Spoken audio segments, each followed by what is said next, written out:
السلام عليكم ورحمة الله. إن الحمد لله نحمده ونستعينه ونستغفره ونعوذ بالله من شرور أنفسنا ومن سيئات أعمالنا. من يهده الله فلا مضل له ومن يضلله فلا هادي له، وأشهد أن لا إله إلا الله وحده لا شريك له، وأشهد أن محمدا صلى الله عليه وسلم عبده ورسوله. يا أيها الذين آمنوا اتقوا الله حق تقاته ولا تموتن إلا وأنتم مسلمون. يا أيها الناس اتقوا ربكم من نفس واحدة وخلق منها زوجها وبث منهما رجالا كثيرا ونساء، واتقوا الله الذي تساءلون به والأرحام إن الله كان عليكم رقيبا. يا أيها الذين آمنوا اتقوا الله وقولوا قولا سديدا يصلح لكم أعمالكم ويغفر لكم ذنوبكم، ومن يطع الله ورسوله فقد فاز فوزا عظيما. ألا إن أصدق الكلام كلام الله، وخير الهدي هدي محمد عليه الصلاة والسلام، وشر الأمور محدثاتها وكل محدثة بدعة وكل بدعة ضلالة وكل ضلالة في النار. حياكم الله عز وجل en cette soirée du mercredi 18 de l'Hijjah 1434 de l'Hégire, correspondant au 23 octobre 2013. Bi'idhnillah subhanahu wa ta'ala. Donc toujours avec le livre Le monothéisme de Cheikh Fawzan. Aujourd'hui, Inch'Allah ta'ala, c'est le 7e cours. Donc dans le cours passé, si vous vous rappelez, on s'en fait juste une révision, et peut-être je vais poser quelques questions ensuite.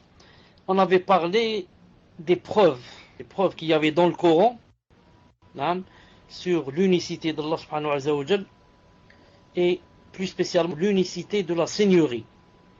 Et comment qu'Allah azza wa jalla cite entre autres, si je me rappelle bien,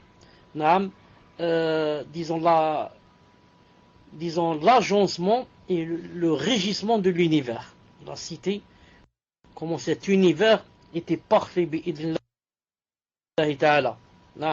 Les créatures, comment qu'elles étaient parfaites, et la grande synchronisation entre toutes les créatures, pour qu'on comprenne qu'il n'y a que vraiment Allah Azza wa Jal qui lui, pas un autre avec lui. Ensuite, il avait cité aussi, si je me rappelle aussi, une preuve, les créatures elles-mêmes, comment qu'elles étaient créées, la façon dont elles ont été créées, leur perfection, comment Allah Ta'ala les a guidées pour qu'elles attirent vers elles tout ce qui est bien, et pour qu'elles refoulent tout ce qui est mal.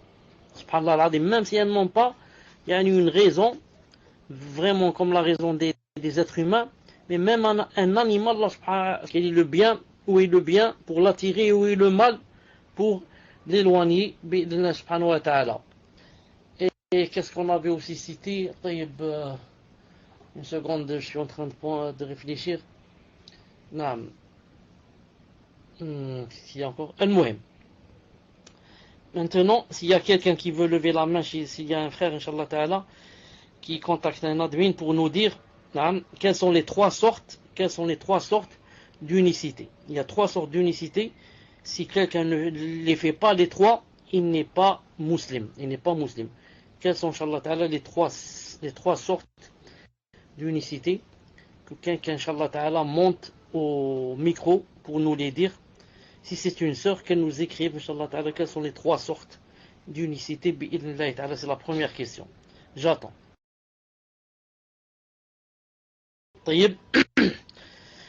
Donc une sœur, Ayam Salafiyya, a répondu, c'est Tawhid Rububiyya, Tawhid Uluhiyya, Tawhid Asma wa Sifat.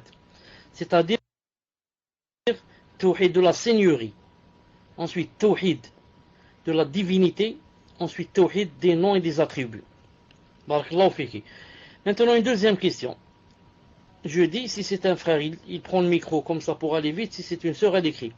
Quelle est la différence entre Tawhid l'Uluhiyya et Tawhid Rububiyya? Quelle est la différence entre le Tawhid de la divinité et de la Seigneurie? Ou bien le contraire? La différence, Tawhid de la Seigneurie, Tawhid de la divinité. J'attends. Donc, comme Zaynab 29 a dit, Tawhid al-Rububiyya, c'est Ifradullah Azza wa Jal bi af'alihi. C'est Tawhid Allah Azza wa Jal bi af'alihi. Et c'est quoi Tawhid al-Uluhiyya?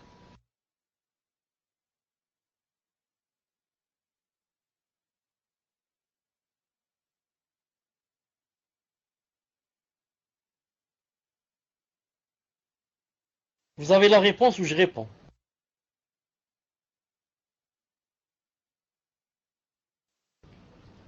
Taïb, Tawhid al-Uluhiyya, c'est l'acte du serviteur qui fait ses adorations pour Allah Azza wa Jal.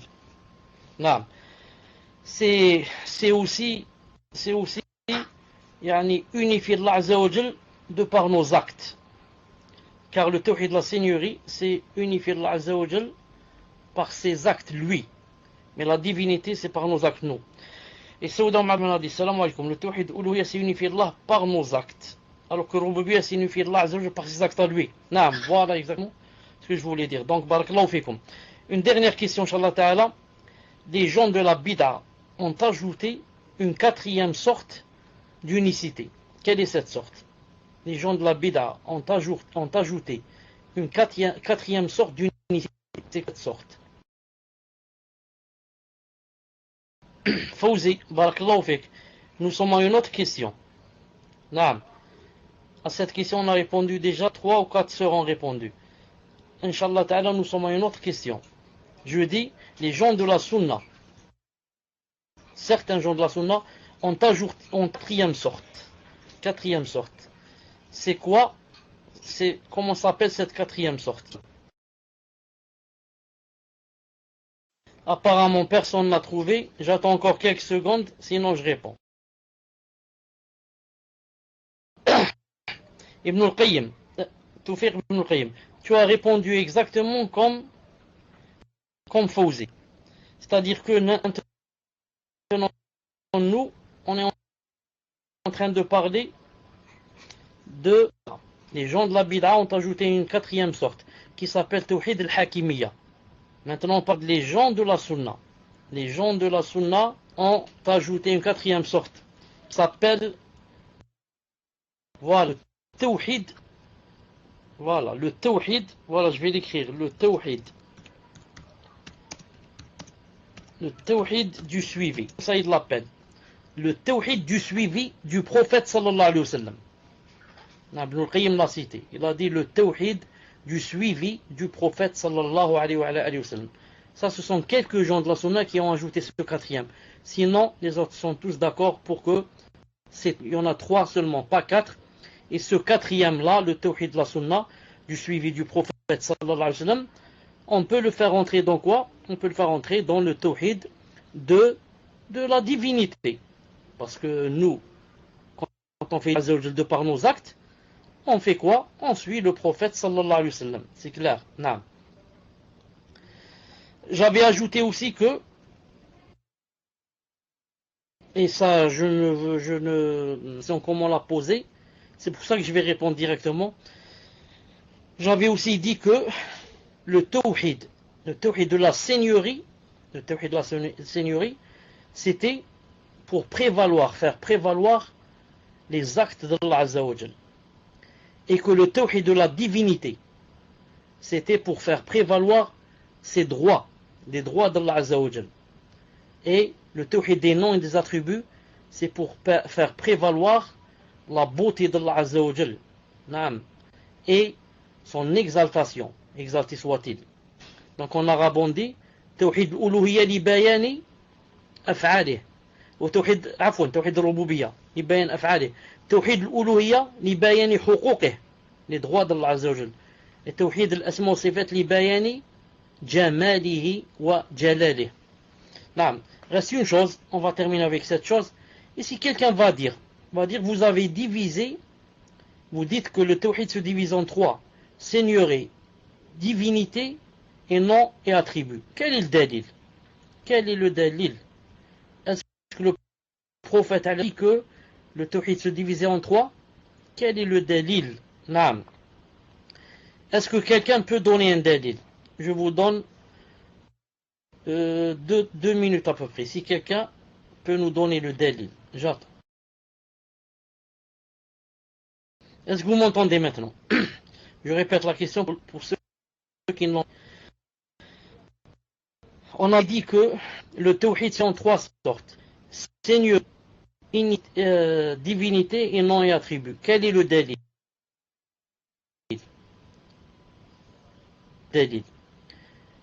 Salafi CLL a répondu le dalil c'est l'istiqra. Il a dit le dalil c'est l'istiqra.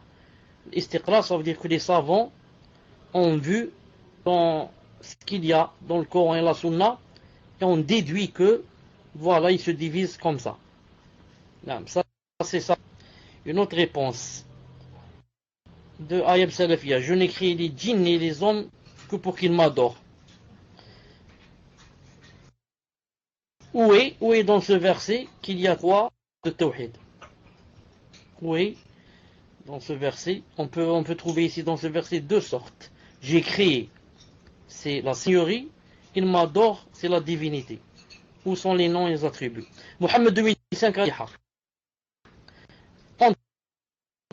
pourquoi Allah Ta'ala dit Alhamdulillahi Rabbil Alamin. C'est le Rabb del Alamin, c'est le Seigneur des mondes. Donc c'est tawhid la seigneurie. Rabbil Alamin. Ar-Rahman Ar-Rahim. C'est le tawhid des noms et des attributs. C'est lui le Rahman, c'est lui le Rahim. Qui Yawmiddin. Naam, c'est du jugement. Malik Yawmiddin. Donc ça c'est Rububiya, c'est seigneurie. Malik Yawmiddin. Iyaka na'budu wa iyaka nasta'in. Tawhid de la divinité. Car c'est toi qu'on adore, en même temps on demande du secours. Ihdina sirat mustaqim. On lui a fait une prière, on lui a demandé une chose. Ihdina. Donc c'est de quoi? De la divinité. Naam. Mais plus clair que cela, regardez le verset qui va venir. Regardez le verset qui va venir. Une seconde, je vois si je l'ai en arabe.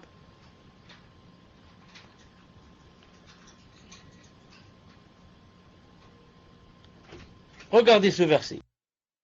رب الأرض وما بينهما فاعبده واصطبر لعبادته هل تعلم له سمية مريم 65 très clair رب الأرض وما بينهما ربوبية فاعبده واصطبر لعبادته ألوهية هل تعلم له سمية أسماء الصفات سبحان الله très clair.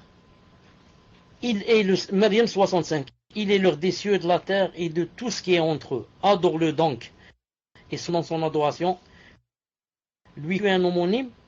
Donc, il est le Seigneur des cieux et de la terre et de tout ce qui est entre eux. Ça, c'est quoi? C'est la Osma. C'est Tawhid de la Seigneurie.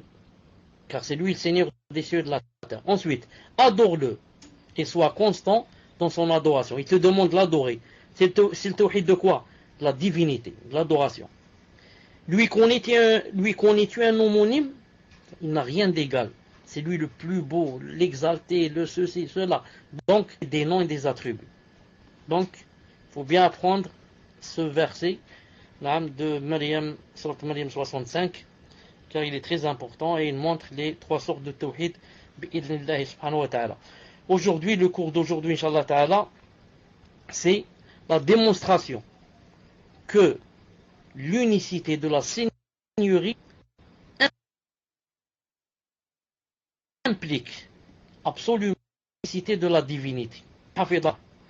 Dans ce cours qu'on va faire ensemble, va prouver que le fait que quelqu'un reconnaisse l'unicité de la seigneurie, le fait que quelqu'un fasse l'unicité de la seigneurie, ça doit impliquer qu'il doit faire l'unicité de la divinité. Sinon, ça ne lui sert à rien. J'espère que vous avez compris que veut dire ce cas-là.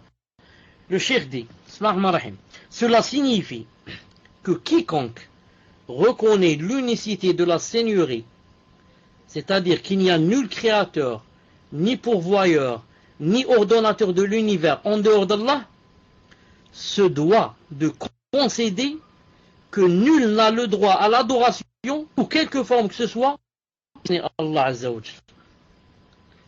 Ceci est l'unicité de la divinité. Et la divinité en arabe, c'est là. En effet, le sens du terme ilah, ilah, Dieu, et, c'est quoi son sens? Et qui est adoré, ma'boud, ma'boud. Ilah, ça veut dire ma'boud. Donc l'invocation et l'imploration du secours ne doivent être dirigées que vers Allah Azza wa Jal. De même, il ne faut placer sa confiance qu'en lui, immoler les bêtes et formuler les vœux que pour lui. Enfin, il ne faut vouer l'adoration qu'à Azza wa Jal. Cheikh dit rahimahullah, l'unicité de la Seigneurie démontre le caractère obligatoire de l'unicité de la divinité.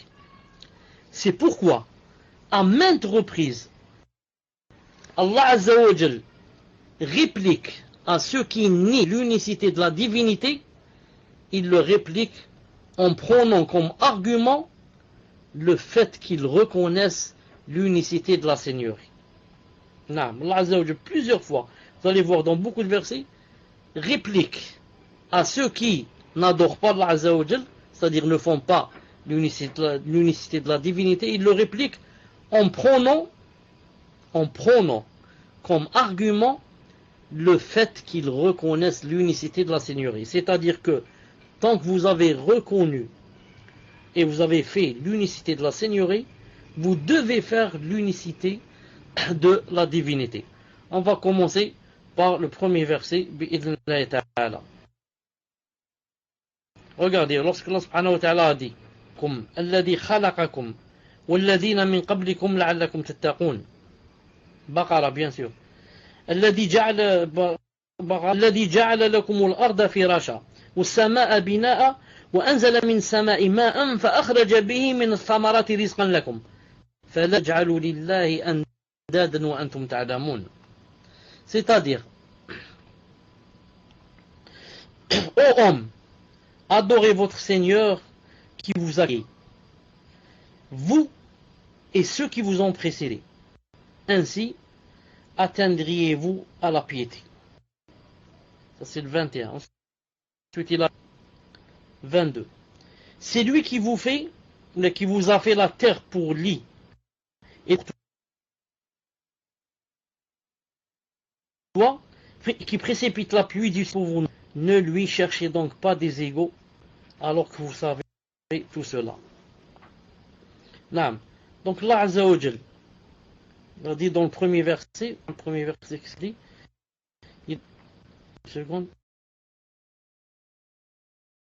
donc le verset, Allah Ta'ala a dit, ô homme, adorez votre Seigneur qui vous a créé, vous et ceux qui vous ont précédés.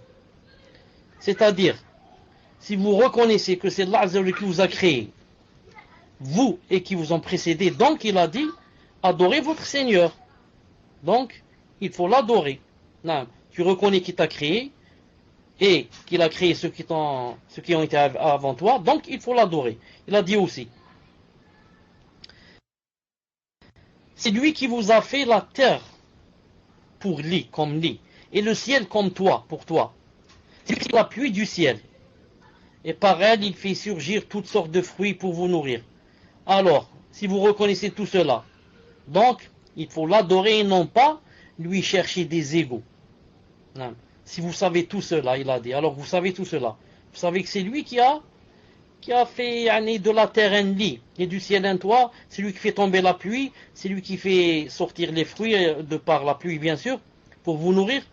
Alors pourquoi vous ne l'adorez pas et vous lui cherchez des égaux? Ça ne marche pas. C'est-à-dire, quiconque reconnaît la seigneurie doit reconnaître aussi la divinité.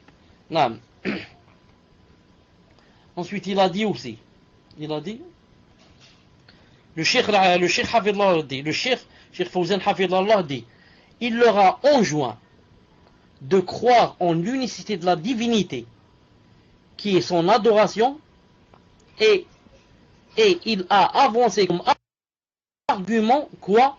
L'unicité de la seigneurie, qui est le fait que Allah Azza wa Jal a créé tous les hommes, du premier au dernier, et ce qui s'y trouve. De même, c'est lui qui dirige les vents, fait tomber la pluie, pousser les végétaux et sortir les fruits qui servent de subsistance aux hommes. Il ne leur convient donc pas de lui donner des associés dans l'adoration, alors qu'ils savent très bien que ces derniers n'ont rien fait de tout cela ou d'autre.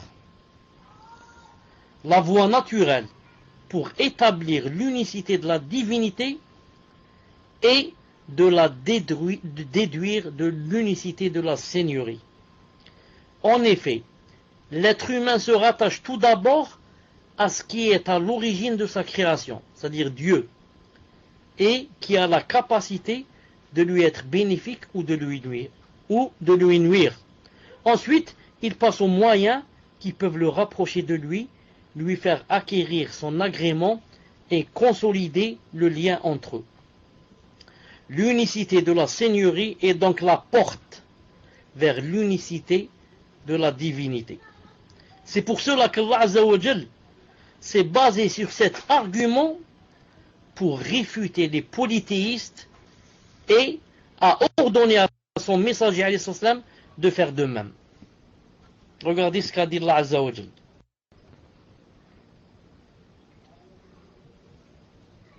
Une seconde.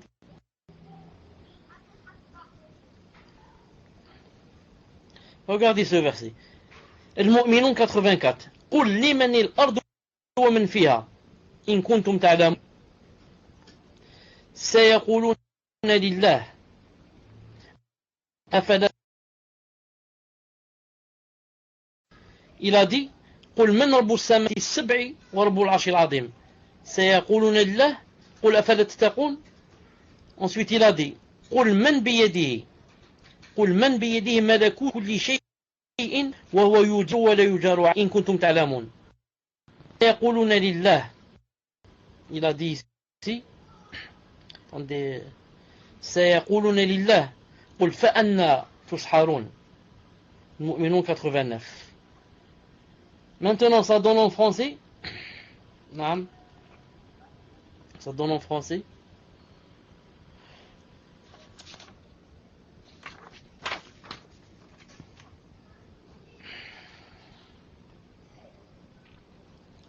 Dis, Ya Muhammad, dis-leur, à qui appartient la terre et ceux qui y sont, si vous savez. Ils diront à Allah. Alors dis-leur, ne vous souvenez-vous donc pas, subhanallah al-azim, vous reconnaissez que la terre et ce qu'ils y sont, c'est-à-dire sur la terre, appartiennent à Allah Azza wa Jal. Alors, comment vous vous souvenez pas? Pourquoi vous vous souvenez pas et donc vous n'adorez pas Allah subhanahu wa ta'ala. Ensuite il a dit, dis-leur qui est le Seigneur des 7 cieux et le Seigneur du trône sublime. Ils diront ils appartiennent à Allah. Alors dis-leur, vous ne craignez pas donc Allah Azza wa Jal, c'est-à-dire vous ne l'adorez pas. Vous reconnaissez que c'est le Seigneur des 7 cieux et le Seigneur du trône. Mais malgré cela, vous ne le craignez pas, on l'adore, c'est-à-dire que ça ne vous sert à rien. C'est-à-dire en d'autres termes que celui qui reconnaît que Allah Ta'ala c'est le Seigneur des 7 cieux et le Seigneur du trône doit obligatoirement le craindre et aussi l'adorer. Ensuite il a dit, dis-leur ya Muhammad, qui détient dans sa main la royauté absolue de toutes choses et qui protège et n'a pas besoin d'être protégé. Dites si vous le savez. Ils vont te répondre, c'est Allah. Alors dis-leur, comment donc se fait-il que vous soyez ensorcelés au point de ne pas croire en lui et de ne point l'adorer?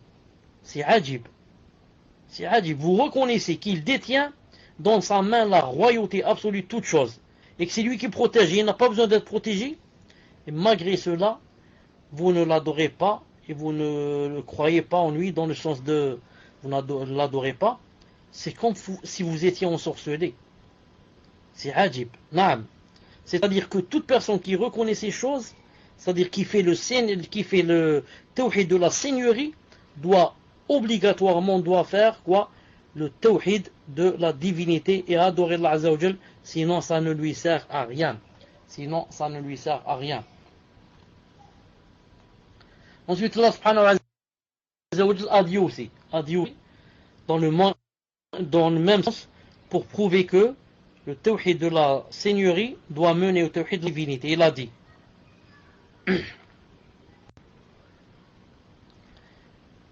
ذلكم الله ربكم خالقه فأنا تؤفكون. Ghafir 62. Tel est votre Seigneur, créateur de toutes choses, point de divinité à part lui. Comment se fait-il que vous vous détourniez du chemin droit? Tel est votre Seigneur. Tawhid, quoi? La Seigneurie. Pourquoi? C'est le créateur de toutes choses. Puisque vous reconnaissez que c'est lui le créateur de toutes choses, donc, point de divinité à part lui. Donc, vous devez faire le tawhid de la divinité. Car il n'y a pas de divinité à part lui. Donc, reconnaître que c'est lui le Seigneur et que c'est lui créateur de toutes choses doit donner comme résultat point de divinité à part lui. Donc, doit donner comme résultat, on doit faire le tawhid de la divinité. Comment se fait-il que vous vous détourniez du chemin droit? Comment se fait-il que vous reconnaissiez que c'est lui le Seigneur et le créateur de toutes choses, et de l'autre vous ne l'adorez pas? Vous ne l'adorez pas. Naam. Cheikh Fawzan dit, en expliquant, avant cela, il a cité un autre verset. Naam, ce verset très connu. وَمَا خَلَقْتُ الْجِنَّ وَالْإِنسَ إِلَّا لِيَعْبُدُونِ. Dhariyat 56. Je n'ai créé les djinns et les hommes que pour qu'ils m'adorent.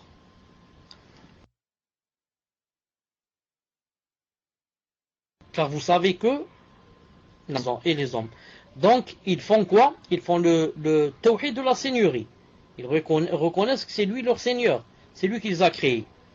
Mais, si tu reconnais que c'est lui qui t'a créé, tu dois quoi? Tu dois l'adorer. Car en fait, il ne t'a créé que pour l'adorer. Il ne t'a pas créé pour que tu saches que c'est lui le créateur. Mais il t'a créé pour l'adorer. C'est pour ça que beaucoup de gens croient que, si quelqu'un croit en Allah, qu'il y a Allah et qu'il existe, donc il te dit, il est croyant, c'est un musulman. Tu lui dis, non, tu te trompes beaucoup. Iblis ne sait pas que c'est Allah Ta'ala qui a créé, qui nous a créé, qui a créé le monde, et qui a créé Iblis.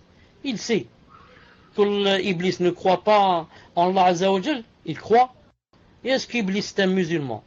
Est-ce qu'Iblis est un croyant? Est-ce qu'Iblis va aller au paradis? Non. Pourquoi? Parce que si tu crois que Allah Ta'ala t'a créé, tu dois l'adorer. Je n'ai créé les djinns et les hommes que pour qu'ils m'adorent. Donc il nous a créés, pas pour qu'on sache qu'il nous a créé, mais pour l'adorer. Il a créé si tu ne l'adores pas. Naam. Cheikh Fawzan, Hafidullah dit, le sens de il m'adore, c'est-à-dire il me voue un culte exclusif. Le serviteur n'est pas considéré comme monothéiste par le simple fait qu'il reconnaît l'unicité de la seigneurie. Et ce, jusqu'à ce qu'il accepte l'unicité de la divinité et s'y conforme. Les polythéistes eux-mêmes reconnaissaient l'unicité de la seigneurie, Tawhid al-Rububiyya, ce qui n'en a pas fait d'eux des musulmans pour autant. De plus, le messager, alayhi salam, les a combattus alors qu'ils admettaient qu'Allah Azza wa Jal était le créateur, le pourvoyeur, celui qui donne la vie et celui qui donne la mort. Vous avez entendu? Le messager alayhi salam les a combattus, tués, naam, combattus. Ils reconnaissaient que c'était Allah Azza wa Jal le créateur, le pourvoyeur, celui qui donne la vie, celui qui donne la mort. Le Coran. Regardez ce verset. Et si tu leur demandes, tu leur demandes qui les a créés, tu demandes aux kuffar, ils diront très certainement Allah Azza wa Jal. وَلَئِنْ سَأَلْتَهُمْ مَنْ خَلَقَهُمْ لَيَقُولُنَّ اللَّهُ فَأَنَّ يُؤْفَكُونَ Zukhruf 87. Ya Muhammad, si tu leur demandes qui les a créés, ils vont te dire c'est Allah. Mais comment se fait-il qu'ils se détournent et ne m'adorent pas? À quoi ça leur sert qu'ils disent que c'est moi qui les ai créés, mais ils ne m'adorent pas? À quoi ça sert, naam, qu'une personne dise c'est Allah qui fait tomber la pluie, c'est lui qui donne les âmes, c'est lui qui ôte les âmes, c'est lui qui nous donne la subsistance, mais je ne l'adore pas. Alors que Allah Ta'ala en fait n'a créé les djinns et les hommes que pour qu'ils l'adorent, naam. Mieux que cela, Allah Ta'ala dit dans le Coran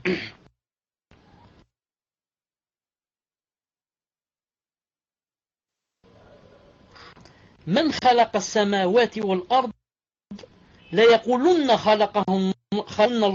خلقهن العزيز العليم. Zukhruf 9.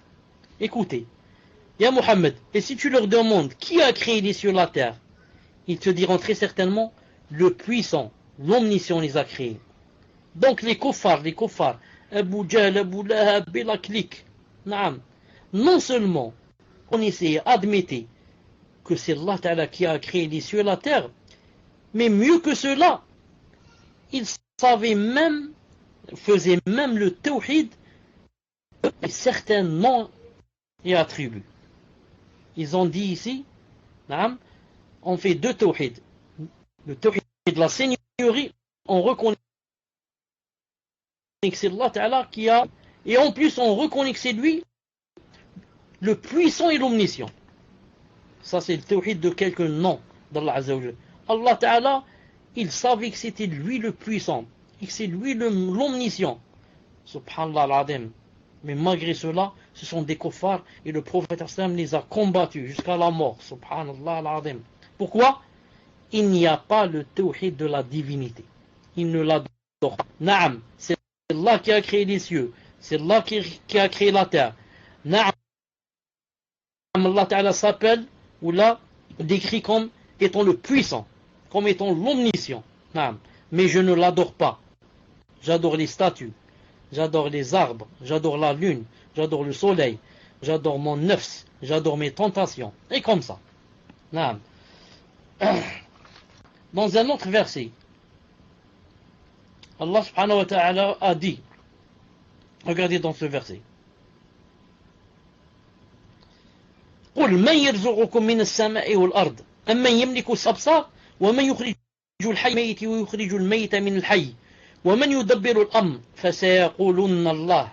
نعم فسيقولون ici فسيقولون الله قل أفلا تتقون. Yunus 31. Yunus 31. Dis le roi Mohammed, qui vous attribue de la nourriture du ciel et de la terre, qui détient lui et la vue, qui fait sortir le vivant du mort et fait sortir le mort du vivant, et qui administre tout? Ils vont te dire c'est Allah. Dis alors, ne le craignez-vous donc pas? Naam. Vous reconnaissez tout cela, mais vous ne le craignez pas. La preuve, vous ne l'adorez pas. Quelqu'un qui craint Allah Azza wa Jalla l'adore, mais vous ne le craignez pas et vous ne l'adorez pas. Alors que vous reconnaissez toutes ces choses.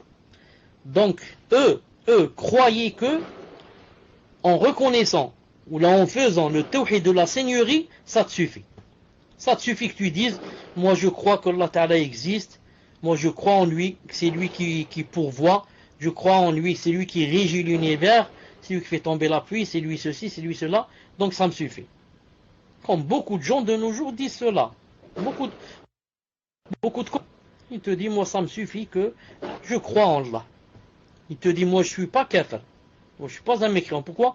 Moi je crois en Allah. Donc il croit que quoi? Le fait de ne pas être athée, ça fait qu'il est devenu croyant. Non, il te dit, moi je ne suis pas comme l'autre. Hein? L'autre c'est un athée. Tu lui dis, est-ce que tu crois en Allah? Il te dit, non, je ne crois en rien. Je ne crois qu'en moi-même. Il te dit, moi, alhamdoulilah, je suis mieux que lui. Moi je crois en Allah. C'est lui qui nous a créés.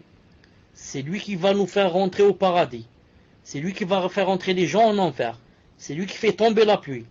C'est lui qui m'a donné mon âme. C'est lui qui m'a donné mes enfants. C'est lui qui m'a donné la subsistance. Alhamdoulilah, je crois en lui. Donc, je suis croyant. Comme ça, il croit. Tu l'adores, tu te prosternes devant lui, tu fais la salat, tu fais la zakat, tu suis sa législation, il te dit, ah non, ça me suffit. Tu lui dis, tu es toujours kafir. Si tu meurs comme ça, tu rentreras éternellement en enfer. Tu n'en sortiras jamais. Tu dis, ah bon, malgré que je crois. Tu lui dis justement, tous les kuffars d'antan, d'autrefois, au temps du prophète, tous les kuffars disaient comme toi. Tous ils disaient que c'est lui qui les a créés, c'est lui qui a donné les enfants, c'est lui ceci, c'est lui cela.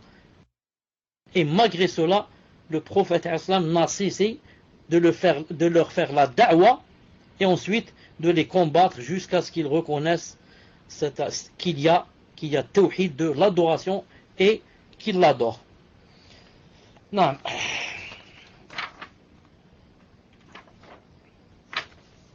Cheikh Hafidahullah dit, celui qui soutient que le monothéisme tawhid c'est la simple reconnaissance de l'existence d'Allah, ou bien qu'il est le créateur, l'ordonnateur de l'univers, celui-là ne connaît pas la réalité du monothéisme, on appelé les messagers. Parce qu'il s'est arrêté à l'évidence et a délaissé son corollaire. Ou encore, il s'est arrêté au signifiant et a délaissé le signifié. Enfin, parmi les caractéristiques de la divinité, il y a la perfection absolue sous tous ses aspects, ne comportant aucun défaut, et implique que toute adoration lui soit entièrement vouée. La vénération, la glorification, la crainte, l'invocation, l'espoir, le repentir, la confiance, la demande de secours, l'humilité extrême, tout cela accompagné de l'amour extrême. Tout cela doit rationnellement, religieusement et naturellement revenir à Allah Azza wa Jal seul. Et il est inconcevable de même que cela soit voué à autre que lui Azza wa Jal. Voilà, Inch'Allah Ta'ala, pour le cours d'aujourd'hui. Bi'idhnillahi subhanahu wa ta'ala. Je le résume en une phrase. Attester que Allah Azza wa Jal c'est le Seigneur des mondes, sans attester que je dois l'adorer, ne sert à rien et ne te sert à rien et ne te fait pas sortir de la mécréance vers le monothéisme. Voilà le cours d'aujourd'hui. Bi'idhnillahi ta'ala. Subhanak Allahumma bihamdik. Ashhadu an la ilaha illa ant. Astaghfiruka wa atubu ilayk. Assalamu alaykum wa rahmatullahi wa barakatuh. Bismillah wa salatu wa salam ala rasulillah. La question d'une sœur, Allahu a'lam, qui demande: Salam alaykum, cheikh. Vous avez parlé du tawhid al-rububiyya. Un frère m'a dit que le plus important des tawhid est le tawhid ilmiya. Pouvez-vous me répondre, ya cheikh? Hayakumullah. Je tiens juste à préciser qu'Allahu a'lam, pour l'instant, il n'y a que cette question. Apparemment, le tawhid est bien inculqué chez les frères et sœurs. Alhamdulillah.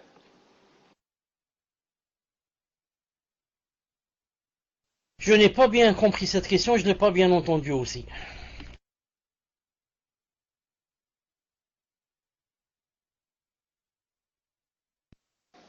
Est-ce que vous avez du son, cher? Est-ce que vous m'entendez bien?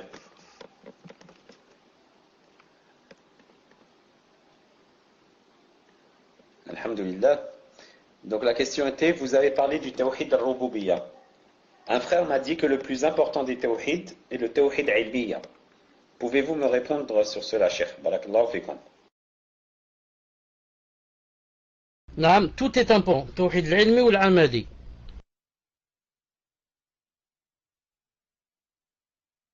Naam. Comme l'ilm est important, amali aussi. Ibn Mohamed, tu n'as plus de questions pour l'instant? Et cher, vous me direz si c'est un oiseau qui fait ce bruit, car à chaque fois que vous prenez le micro, on entend un genre de sifflement. Wallahu a'lam. Mohamed, est-ce que tu as une question ou pas?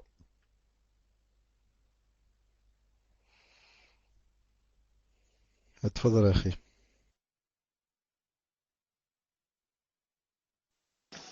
Dans quelques temps, Inch'Allah, peut-être qu'on n'aura plus besoin de cheikh. Peut-être que quelqu'un d'autre fera un cours à sa place.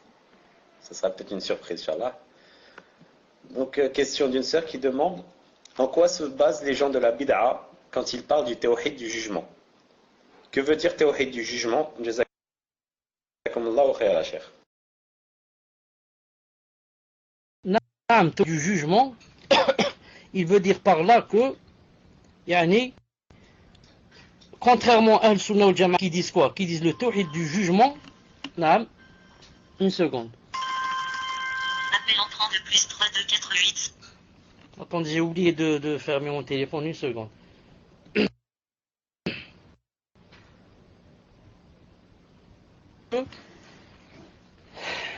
Al-Sunnah wal Jama'a disent que le jugement d'Allah Azza wa Jal, naam, et son tawhid rentre dans le tawhid de Rububiyya et en même temps de divinité.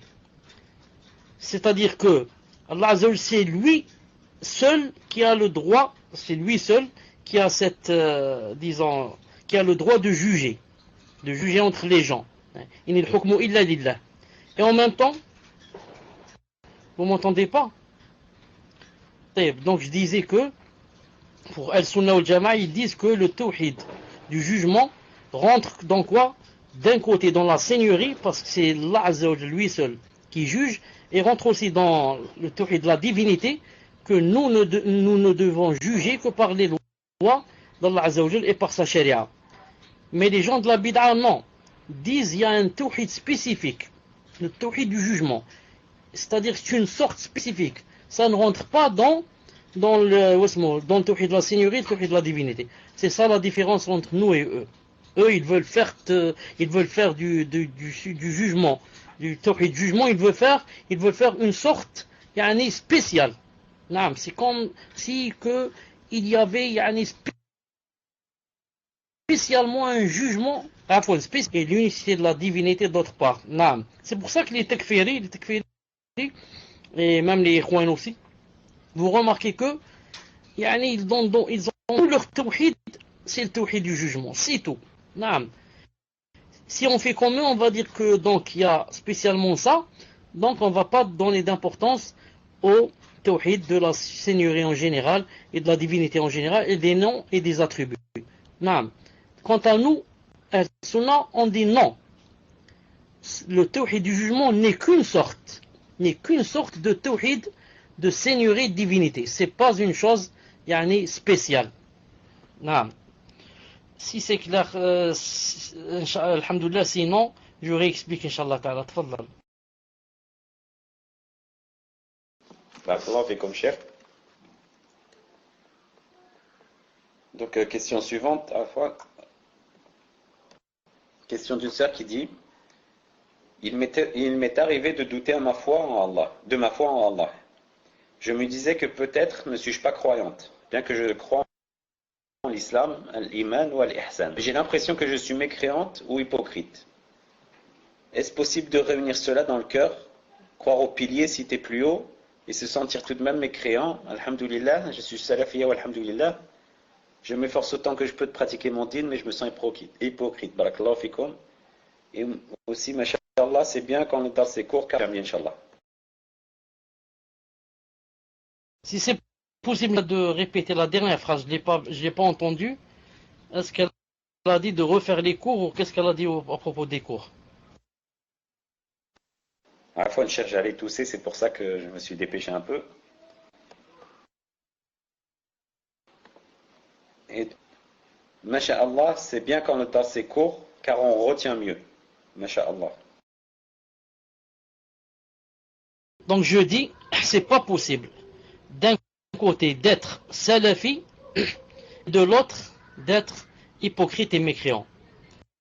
Certes, le shaitan à nous tous, et il est même venu aux sahaba, radiyallahu ta'ala anhum, qui sont allés se plaindre au prophète sallallahu alayhi wa sallam, comme quoi ils avaient dans le cœur et dans la tête des choses, que c'était impossible de dire. Non. N'ont pas été épargnés de cela. Je dis à cette sœur, alhamdulillah, tu es une croyante, alhamdulillah, tu es une salafiyya. Mais le shaitan viendra de temps en temps te faire ses profits de la salafiyya, mais sortir des croyants et te rendre mécréante et te noircir la vie devant tes yeux et te pousser à te suicider, à te jeter du 8e étage si tu habites au 8e. Vous avez compris? Donc il ne faut pas se laisser avoir par le shaitan. C'est pour ça que quelqu'un a dit à Abdullah ibn Abbas radiyallahu ta'ala anhu, il lui a dit: les juifs prétendent que le shaitan ne leur fait pas des waswas. Il a dit, c'est vrai. Ce qu'ont dit les juifs, c'est vrai. Le shaitan, que va faire dans un cœur qui est toute obscurité, ou comme une toile d'araignée. Non, le shaitan va faire les waswas dans les cœurs qui sont remplis de foi, qui sont remplis de iman, et les cœurs de ceux qui veulent avancer, apprendre. C'est à ceux-là que le shaitan va essayer de faire les problèmes. Sinon les autres, les juifs et la clique, il les a dans la poche. C'est pas la peine qu'il leur fasse des waswas. Donc je dis à cette sœur et à ceux qui m'entendent, accroche-toi au câble d'Allah Azza wa Jal, tu es sur la vérité. Certes, le shaitan, Allah Ta'ala dit de lui, Inna shaytana lakum adoun, fattakhidou adoua. Il a dit, le shaitan est pour vous un ennemi, prenez-lui comme ennemi. Naam. Donc Allah Ta'ala nous a montré que le shaitan c'est un grand ennemi. C'est notre plus grand ennemi, et qu'il ne cessera par contre de nous faire des problèmes, surtout de waswas, et de nous dire des choses qui sont pas bien, au point de dire qui a créé Allah, et comment se fait-il que on l'a jamais vu, et pourquoi il se montre pas, et pourquoi ceci, cela. Quand tu vois cela, tu sens ces choses, dis A'udhu billahi minash shaitanir rajim, crache, ou la poustille, ou la poustillonne, ou la comment on dit, sur ton épaule gauche, 3 fois, dis A'udhu billahi minash shaitanir rajim, Allahu ahad, Allah samad, lam yalid wa lam yulad wa lam yakun lahu kufuwan ahad, comme a dit le prophète sallam, et il partira de toi, bi'idhnillah subhanahu wa ta'ala. Comme je vous ai dit, quand il peut pas venir comme ça dans l'éveil, il te vient même dans les rêves, dans les songes, pour te faire peur, pour te faire passer de mauvaises nuits. Il vient dans la salat. Dans la salat, il y a un shaitan spécial qui s'appelle Khanzab, comme dans le hadith du prophète sallam, rapporté par l'imam Muslim. Même dans la salat, tu dis Allahu Akbar, il est présent. C'est un spécialiste, sa fonction c'est seulement la salat. Comment faire rendre la salat d'une personne, comment la rendre invalide. Parce que si on enlève la salat, c'est la chose la plus importante pour le croyant. Ça, pourquoi? Elle contient le tawhid, elle contient le rapprochement d'Allah, elle contient mille et une choses, l'invocation. Donc même dans la salat, il ne te laisse pas tranquille. Comment tu veux que, si tu n'es pas en salat, qu'il ne te fasse pas de problème? Naam. Alhamdulillah, tfaddal. Barakallahu fikum, cher. Question suivante d'une sœur qui demande: les personnes qui ne suivent pas les 3 tawhid n'ont pas une bonne croyance, si j'ai bien compris. Pourriez-vous approfondir, s'il vous plaît? Allah yajazikum bi khair, cher, et qu'il ta'ala nous fasse mourir sur le tawhid. Approfondir dans le sens où ils croient en Dieu, mais ne font pas la prière, mais font le ramadan, par exemple. Barakallahu fikum. En fait, la question qu'a posée cette personne est une question un peu délicate, en ce sens où les savants, est-ce que vous m'entendez?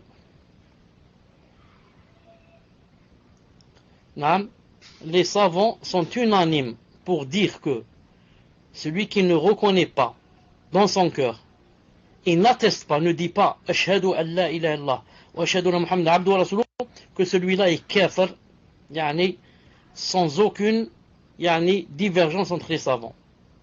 Ensuite viennent les 5 piliers, les 4 autres piliers. Et le deuxième pilier après la shahada, c'est la salat. Sur ce pilier, les savants ont divergé.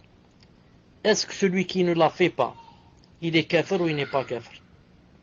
Beaucoup et la plupart ont dit celui qui ne la fait pas, il est kafir.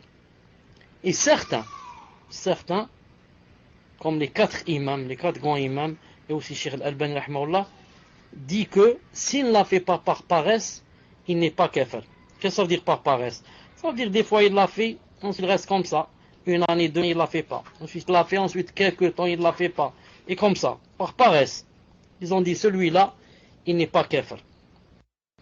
Donc maintenant, si on va mettre de côté aussi la salat, dans laquelle il y a divergence, vont venir les 3 autres piliers.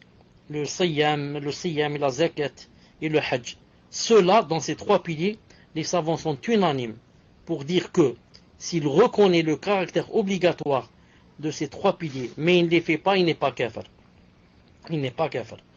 C'est pour cela que Si on voit quelqu'un, par exemple, qui prie de temps en temps ne prie, ensuite, il ne fait pas le ramadan, ou bien le contraire, il fait le ramadan, alors qu'il n'est pas en train de prier, on lui dit quoi? On lui dit pas, il faut pas faire le ramadan. On le laisse. Non, pourquoi? Car on ne peut pas être sûr qu'il est kafir. Tant que quoi? Tant que il fait l'attestation, les deux attestations, et tant que il prie de temps en temps, ou alors il a prié au moins une fois dans sa vie, ou bien, même si on peut dire, il ne prie pas, mais il reconnaît le caractère de la salat. C'est pour ça que Ibn Taymiyyah, dans Majmou' al-Fatawa, a dit, quelqu'un qui ne prie pas par paresse, c'est quelqu'un qui a fait quoi? S'il reconnaît le caractère obligatoire de la salat, il a dit c'est quelqu'un qui a fait la moitié de son devoir. Car son devoir c'est quoi? C'est de faire deux choses. Reconnaître l'obligation de la salat et prier. Et celui-là, il a fait une seule chose. Il a reconnu seulement, il n'a pas prié. Il a fait la moitié de l'obligation. Naam. Donc, reconnaître que telle chose est obligatoire, naam, c'est tais-toi. C'est très important dans ce sens où quoi? Dans ce sens où que, même s'il ne reconnaît pas, il est kafir. C'est comme si quelque chose va dire, je ne reconnais pas le caractère de la salat. On lui dit, tu es kafir.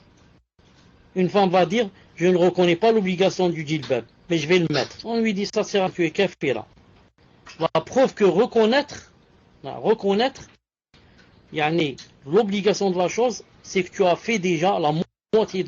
Il reste seulement son application, bi'idhnillahi ta'ala. Tfadhal. J'attends, Inch'Allah, l'autre question. Alhamdulillah. Donc, question suivante d'une sœur qui dit Ahsanallah ilaykum, Cheikh, wa hayakum Allah fi ta'atih. Pouvez-vous répéter ce que vous avez dit sur les trois tawhid? J'ai entendu ce que vous avez dit sur tawhid al-uluhiyya, que c'est pour prévaloir les droits d'Allah subhanahu wa ta'ala. Mais je n'ai pas entendu les deux autres. Barakallahu fikum wa nafa'a bihi ilmikum.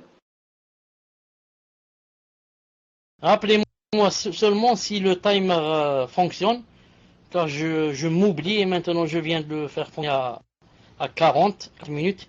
Mais rappelez-moi, parce que je vais oublier. Al-Muhim. Faire le tawhid de la seigneurie, c'est pour montrer les actes d'Allah Azza wa Jal. Ces actes, comment qu'ils contiennent la sagesse et la hikmah et la beauté. Ces actes de Allah Azza wa Jal. Faire le tawhid de la divinité, c'est montrer quels sont les droits d'Allah Azza wa Jal. Car tu dois lui prier, tu dois l'invoquer, tu dois lui demander le secours. Et comme ça. Ça, c'est le tawhid de la divinité. Faire le tawhid des noms et des attributs, c'est faire prévaloir la beauté de Allah Azza wa Jal lui-même et son exaltation. En arabe, c'est montrer Jamalahu et Jalalah. Naam. Et Jalalahu Azza wa Jal. Naam. Voilà, Inch'Allah ta'ala. Tfadal. Barakallahu fikum, Cheikh. Question suivante. Question d'une sœur qui dit Ahsanallah ilaykum, ma question est la suivante. Concernant les personnes qui ont un atome de foi et qu'Allah Ta'ala sortira de l'enfer par sa miséricorde, quel tawhid applique-t-il? Mais dans le dars, le cheikh a dit que même le shaitan croit que Allah est le seul créateur. Voilà, ça s'arrête là. Allah. Afwan, j'ai pas entendu la question parce que j'étais occupé avec la montre pour voir si ça marchait ou pas. C'est quoi, Barakallahu fik, la question? La sœur demande concernant les personnes qui ont un atome de foi et qu'Allah Ta'ala sortira de l'enfer par sa miséricorde. Quel tawhid applique-t-il? Et aussi dans le dars, Cheikh, vous avez dit que même le shaitan croit que Allah est le seul créateur. Barakallahu fikum. Vous n'avez pas entendu quand j'ai répété la deuxième question? Enfin, quand j'ai répété la question? Si j'ai entendu, mais j'ai trouvé que ça manquait quelque chose à la fin. À la fin, ça parlait, même le shaitan, Allah Azza wa Jalla, c'est seul créateur. Donc, c'est quoi la question? En fait, Cheikh, la phrase de la sœur s'arrête à ce moment-là. Donc même moi, je n'ai pas très bien compris la corrélation entre les deux. La personne, ou bien les genres de personnes, qu'Allah subhanahu wa ta'ala va faire sortir, va faire sortir de l'enfer, alors qu'ils n'ont dans le cœur qu'un atome de foi. Ce ne sont pas ceux qui ont fait seulement le tawhid de la seigneurie. Parce que quelqu'un qui fait seulement le tawhid de la seigneurie, sans faire les autres, il sera éternellement en enfer, wal'iyadu billah. Mais ceux-là, ce sont des gens qui ont fait aussi le tawhid de l'adoration et des noms et des attributs, mais vraiment, ils étaient dans le plus bas que ça soit possible. Ils ont fait de l'adoration vraiment ce qu'il y avait de plus bas. C'est pour ça que dans un hadith authentique où une personne qui avait demandé à ses enfants qu'on brûle cette personne, le hadith est authentique, avec le feu, il a dit: si je meurs, écrasez-moi et brûlez-moi avec le feu, car j'ai peur que s'il me ressuscite, voilà, mettez-moi en cendre et jetez-moi dans la mer quand il y a un jour où il y a le vent. Il a dit: car j'ai peur, si Allah Ta'ala me ressuscite, s'il peut me ressusciter, qu'il me fasse rentrer en enfer, qu'il me châtie. Quand il est mort, ses enfants l'ont moulu, ensuite l'ont jeté en cendre dans la mer. Allah Azza wa Jalla l'a ressuscité et lui a dit: pourquoi tu as fait ça? Il a dit à Allah: de peur de toi. Et celui-là, avant de mourir, bien sûr, il a dit: car je n'ai rien fait. Il a dit: car je n'ai rien fait, pas un atome de bien. Allah Ta'ala l'a ressuscité, lui a dit: pourquoi tu as fait ça? Lui a dit: de peur de toi. Allah Ta'ala lui a pardonné. Les savants disent: celui-là, d'un autre hadith authentique, car dans celui-là, il dit qu'il n'avait rien fait. Mais dans un autre hadith authentique, il n'avait rien fait sauf le tawhid. Donc, il y a des choses qu'on fait avec nos actes, il y a des choses qu'on fait avec nos cœurs. Et ce qu'on fait avec le cœur, celle-là aussi, elle compte. Celle-là, elle compte. Alhamdulillah. Donc, les gens que Allah Ta'ala va faire sortir de l'enfer, qui n'ont qu'un atome, ils n'ont fait qu'un atome de bien, ce bien, c'est le tawhid. C'est le tawhid dans ces trois sortes, mais vraiment un tawhid qui lui manquait beaucoup d'œuvres. Mais Allah subhanahu wa ta'ala lui a pardonné. Car comme dit ici Ibn Taymiyyah, celui-là, pourquoi il a demandé d'être brûlé? De peur que Allah Ta'ala le châtie. Donc, il a peur, celui-là, il a peur. Donc, le fait déjà d'avoir peur de Allah Azza wa Jal, c'est déjà une œuvre. Cœur. Tu ressens de la peur. Ressentir de la peur, ça vient de la foi. Sinon, le kafir ne ressent pas de la peur. Il te dit: moi je m'en fous. Qu'il fasse de moi ce qu'il veut, Allah Azza wa Jal. Qu'il fasse, s'il existe, qu'il fait de moi ce qu'il veut. Non. Celui-là, il a dit: j'ai peur de le rencontrer comme ça. Naam, tfaddal. Barakallahu fikum, Cheikh. Question suivante d'un frère qui dit: Hafizakallah ya Cheikh, j'aimerais savoir comment se fait-il que les soufis et leurs semblables cherchent des intercesseurs dans les invocations ou autres, ou même demandent directement aux morts, qu'Allah nous préserve du shirk. Alors qu'il y a ce verset: ils adorent au lieu d'Allah ce qui ne peut ni leur nuire, ni leur profiter. Et ils disent: ceux-ci sont nos intercesseurs auprès d'Allah. Sans se rapprocher de la sourate Yunus, verset 1. Subhanallah, ils disent les soufis les mêmes paroles mot pour mot que les associateurs du temps du prophète, alayhi salatu wassalam. Que pouvez-vous nous dire sur cela, Cheikh? Barakallahu fikum wa jazakumullahu khayran.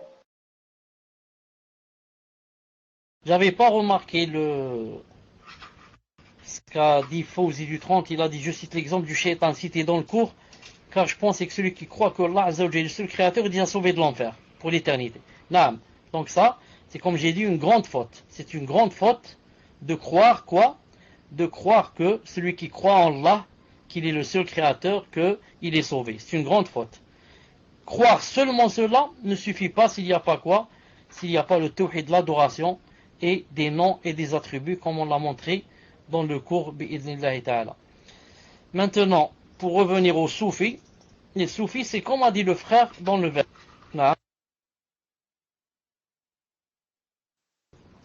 Le shaitan a joué d'eux et leur a dit, vous pouvez faire ce que vous voulez, les bid'ah, les grands, etc. Il y a des gens qui s'aident pour vous. Il suffit juste d'aller chez ce mort qui, lorsqu'il était vivant, il était masha'Allah, etc. Et celui-là va égorger devant lui ou là pour lui, et tu verras qu'il va intercéder pour toi, Yawm al-Qiyamah. Et comme ça, le shaitan a joué d'eux, et Yawm al-Qiyamah, ils ne trouveront rien. Et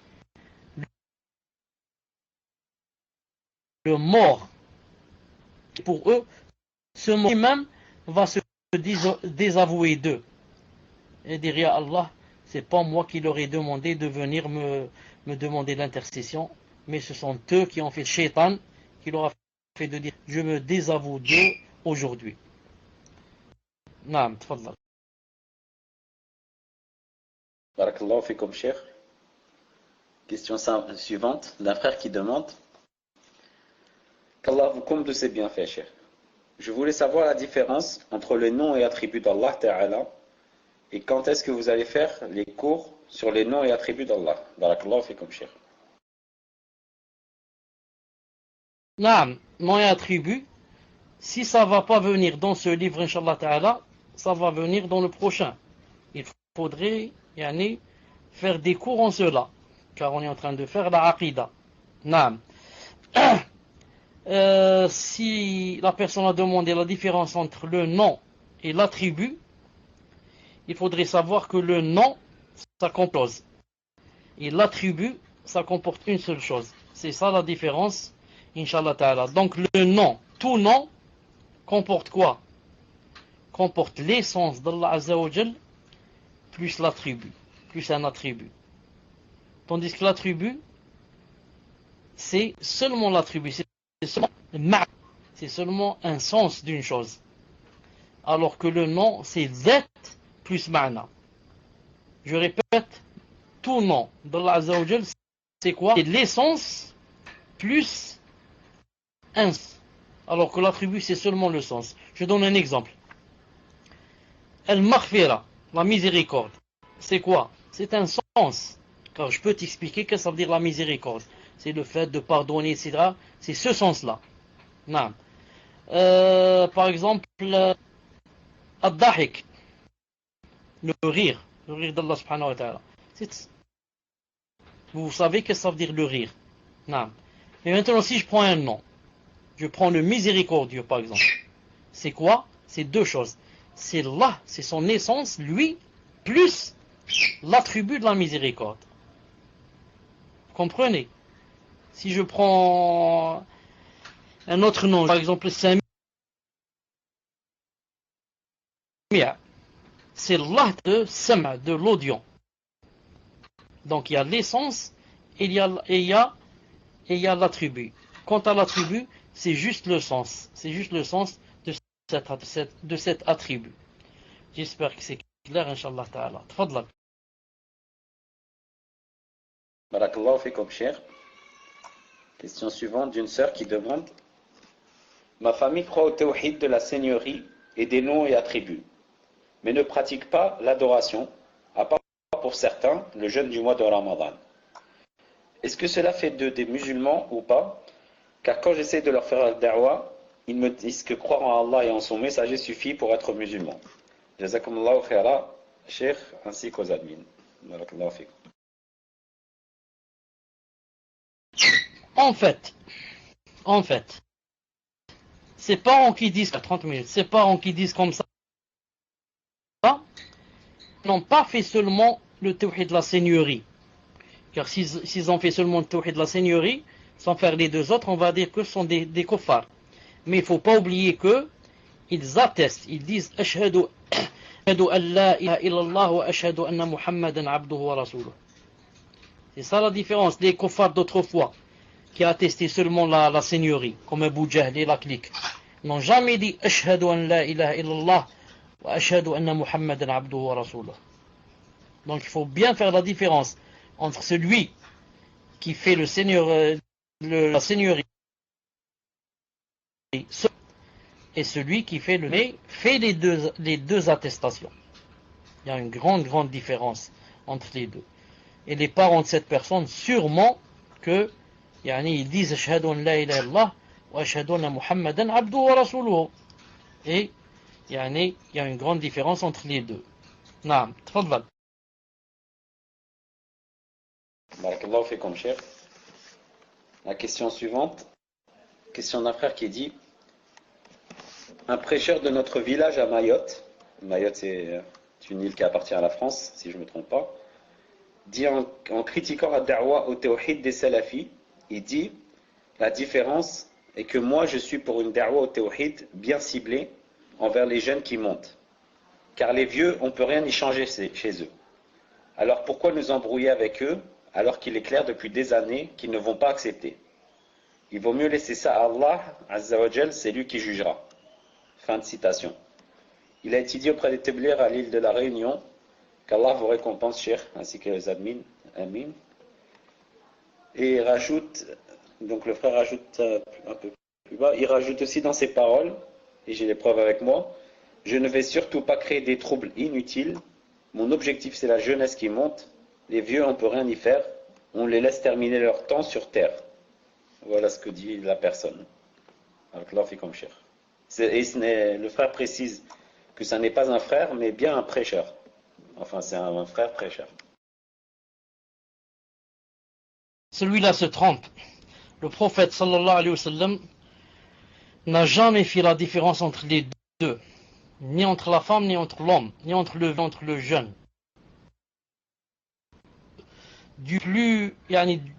De celui qui n'est pas pubère à celui qui a 100 ans. Le prophète alayhi sallam faisait la da'wa. Si maintenant ce prêcheur veut dire, s'il veut dire, je préfère axer, c'est-à-dire axer dans le sens donner plus d'importance aux jeunes qu'aux vieux.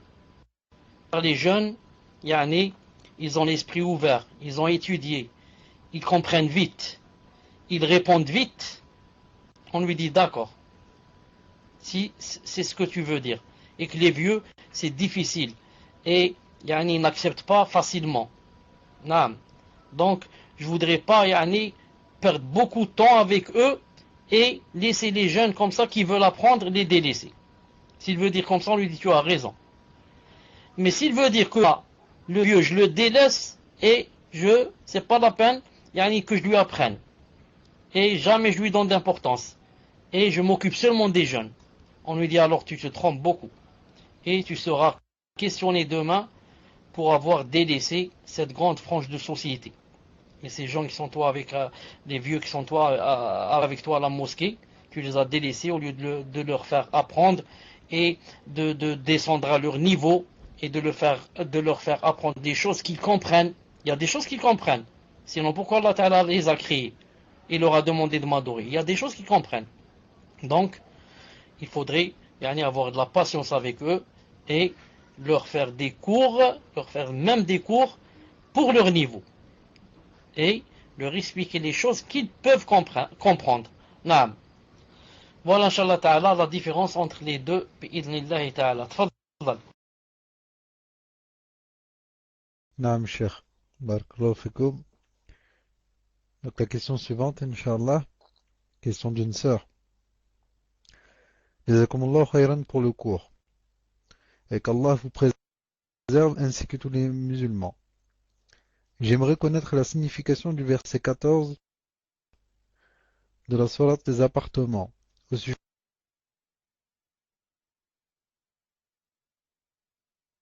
loin. Muslim, ça coucou chez toi.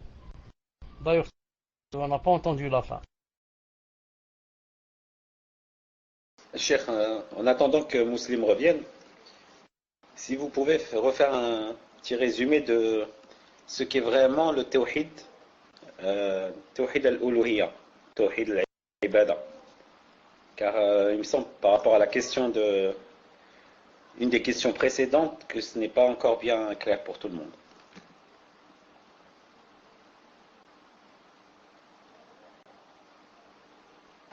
Ah, afwa, Cheikh. Le tawhid de la divinité, c'est le fait d'adorer Allah. Et il faut comprendre par adorer le sens large. C'est-à-dire que on l'adore avec le cœur. Naam, al-amal al-qulub. Et il y a aussi aqwal al-qulub. Parce que le cœur, avec lui, on fait des œuvres. Naam, et on a aussi des dires. On dit des choses avec le cœur et on fait des choses avec le cœur. Ce qu'on dit, ça s'appelle i'tiqadat. I'tiqadat.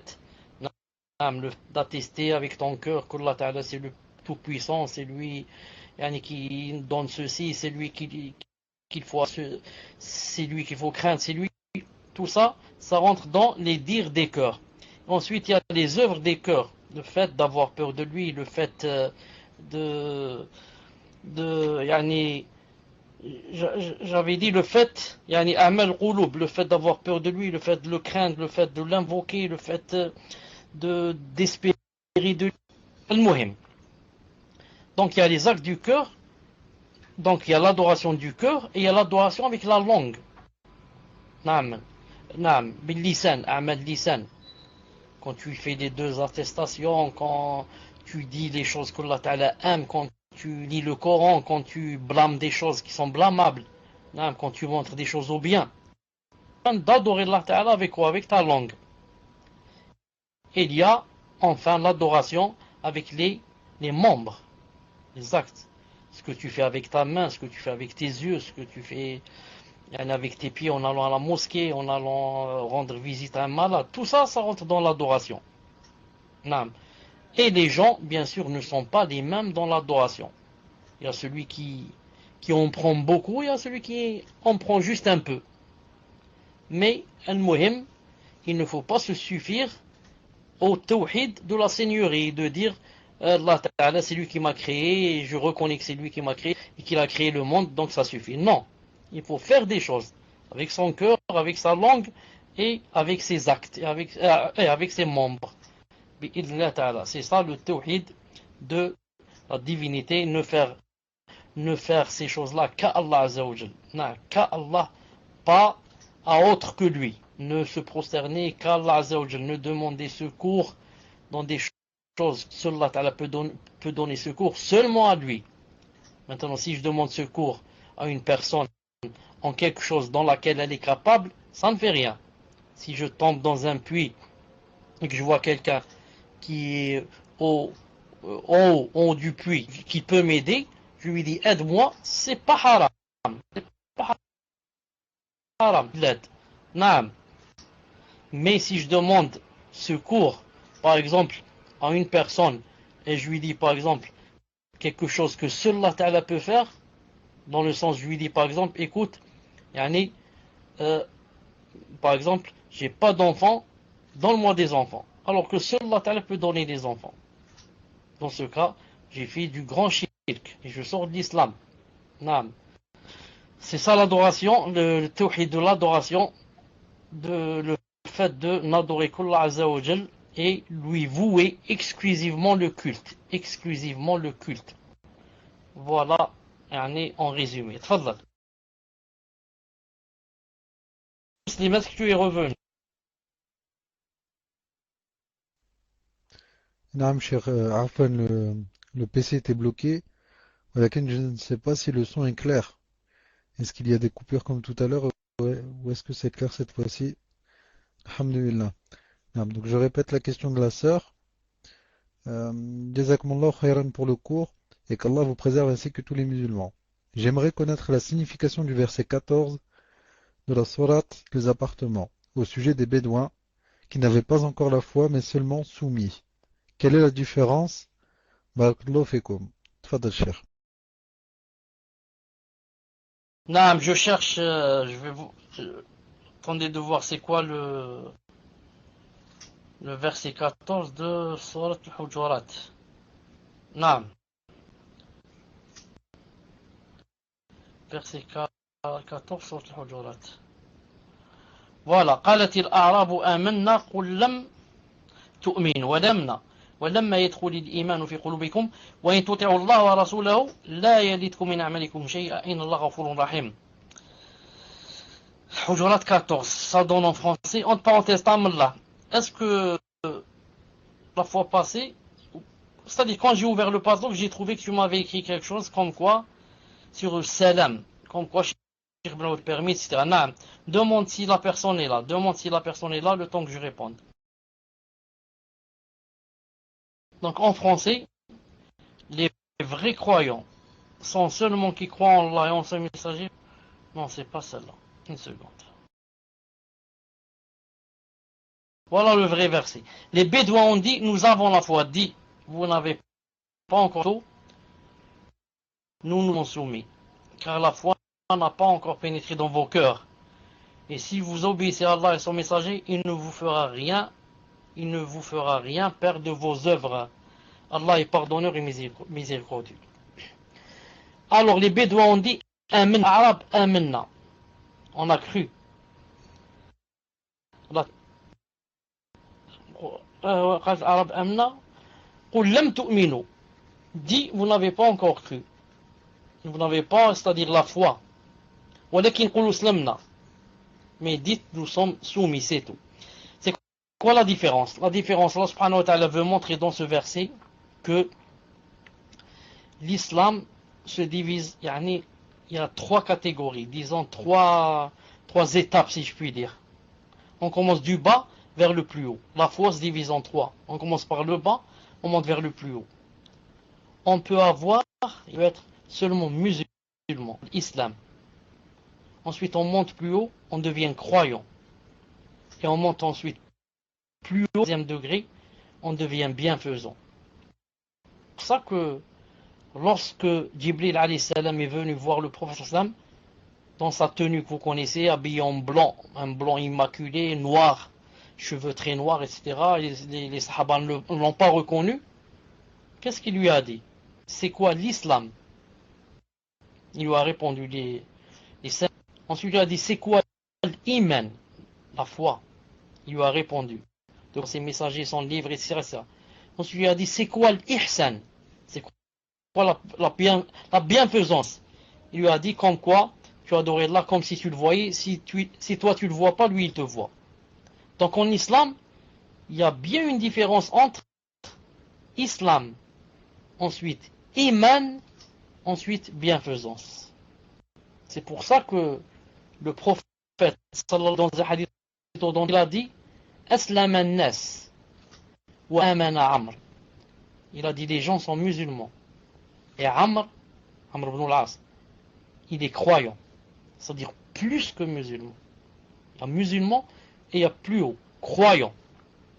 Et il y a plus haut ensuite, bienfaisant. C'est pour ça que le prophète, sallallahu alayhi wa sallam, dans un hadith authentique par Shibani rahimahullah, il a entendu quelqu'un dire X est mu'min. Donne-lui. Il lui a dit donne-lui ya Rasulullah. Le prophète sallam, donne-lui. Il était en train de partager le butin. Il lui a dit X mu'min, donne-lui. Le prophète sallam lui a corrigé. Il lui a dit ou bien muslim. C'est-à-dire il n'est pas croyant. Peut-être qu'il est muslim, c'est tout. L'autre il a dit mu'min. L'autre il lui a recorrigé. Il lui a dit muslim. Comme ça, 3 fois. L'autre il dit mu'min. Le prophète dit peut-être muslim. Je veux dire par là que Allah Ta'ala a dit aux Bédouins qui sont venus dire nous sommes dans le deuxième degré. Nous sommes croyants. Mu'min. Il a dit non. Dites seulement vous êtes muslim. Tu as dit Shahadu la ilaha illallah, Shahadu Muhammad abduhu wa rasuluhu, tu es seulement musulman. Attends un peu. Pour être au deuxième degré, et la différence entre musulman et bien sûr et mu'min, croyant. Muslim, c'est quand tu dis Shahadu la ilaha Shahadu Muhammad Abdu wa Rasuluh. Et tu commences à faire comme ça les piliers. Mu'min, c'est avec le cœur, pas avec le corps. Vous avez compris? Muslim, ça a rapport avec le corps. Salat, la zakat, tu fais au hajj, tu fais le ramadan. Mais mu'min, c'est plus élevé. Il y a des choses qui sont dans le cœur. Tu as peur, tu invoques Allah, tu espères Allah Azza wa Jal, naam, que lui. Et comme ça, ce sont des choses qui se passent dans le cœur. C'est le deuxième degré. C'est pas n'importe qui peut dire moi je suis au deuxième degré. Il faut toujours dire muslim. Et ici je voudrais juste faire une petite remarque. Des fois muslim veut dire mu'min. Mu'min veut dire muslim.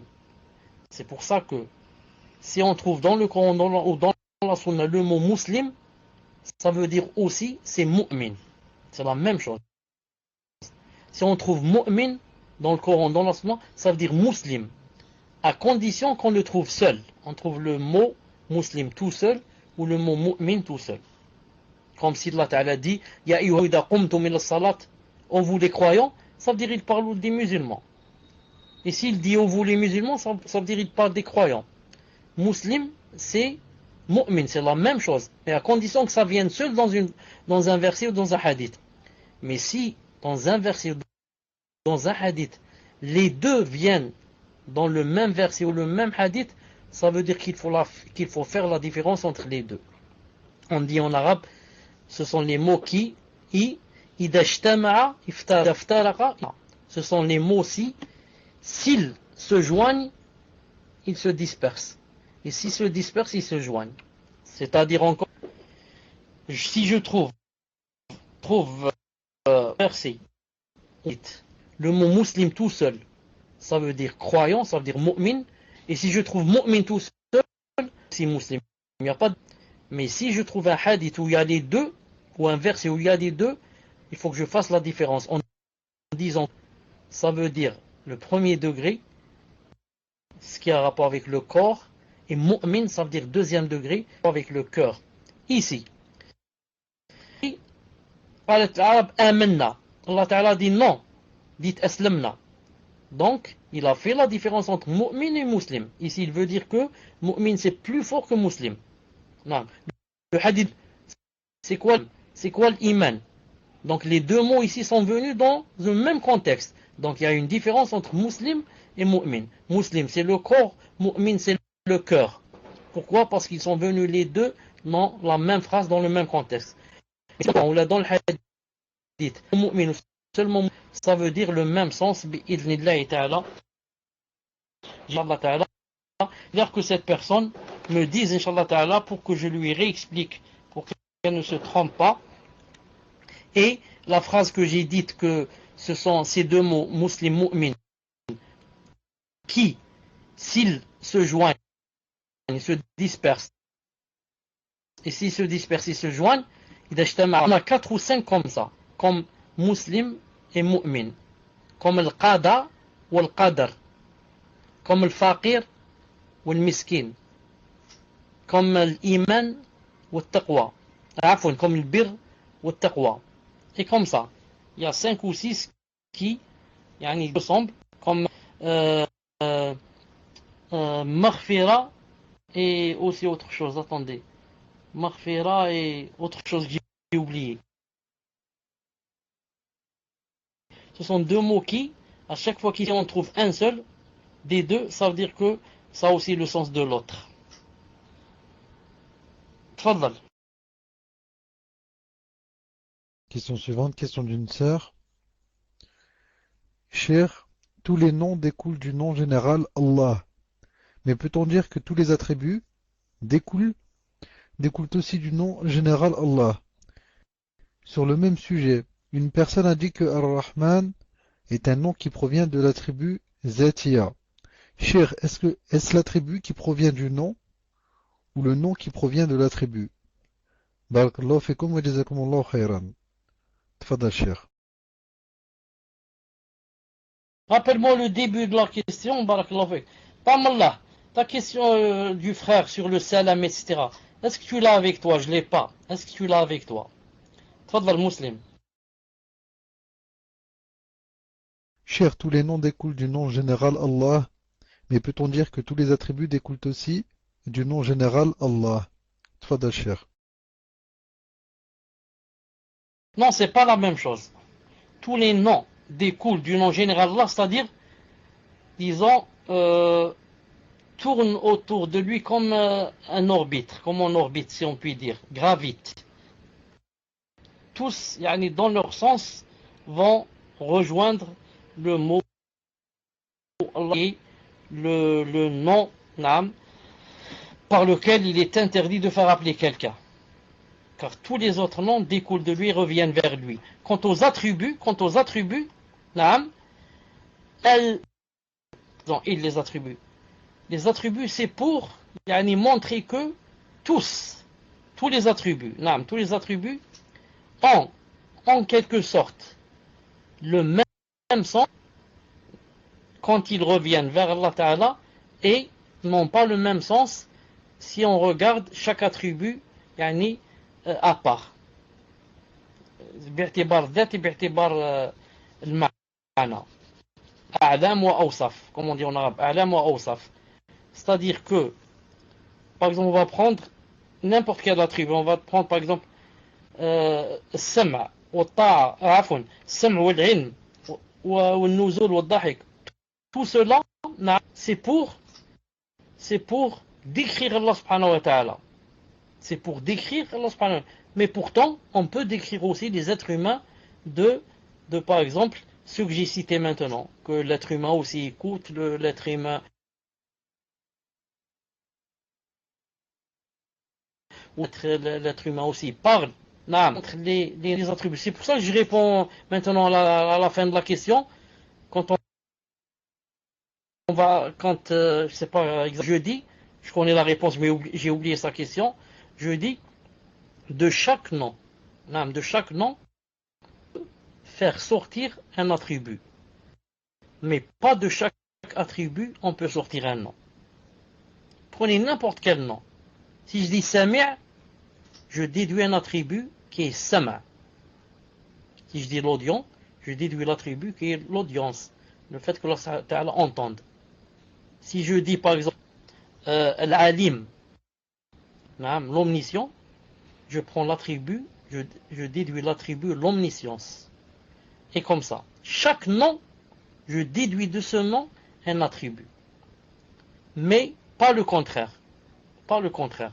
Par exemple, Allah subhanahu wa ta'ala dit dans le Coran, par exemple, que c'est lui, il a dit, par exemple, que Bana Sama, c'est lui qui a construit, par exemple, le ciel.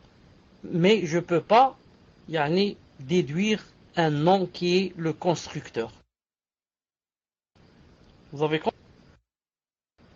Allah subhanahu wa ta'ala rit, yadhak, mais je ne peux pas déduire un nom que c'est lui, dahik, c'est lui le rit. Non. Donc, conclusion, des noms, je déduis des attributs, et pas des attributs, je déduis des noms. Les attributs, c'est plus vaste que les noms. Les noms, c'est plus restreint que les attributs. Et ensuite, on a les noms. Ensuite, un peu plus bas, les attributs, un peu plus bas, les actes. Les actes, l'af'al. L'af'al, c'est plus large que les attributs. Et les attributs, c'est plus large que les noms. Donc les noms, c'est plus restreint que les attributs. Et les attributs, c'est plus restreint que les actes. On verra ça, Inch'Allah ta'ala, quand on arrivera à ce point avec les...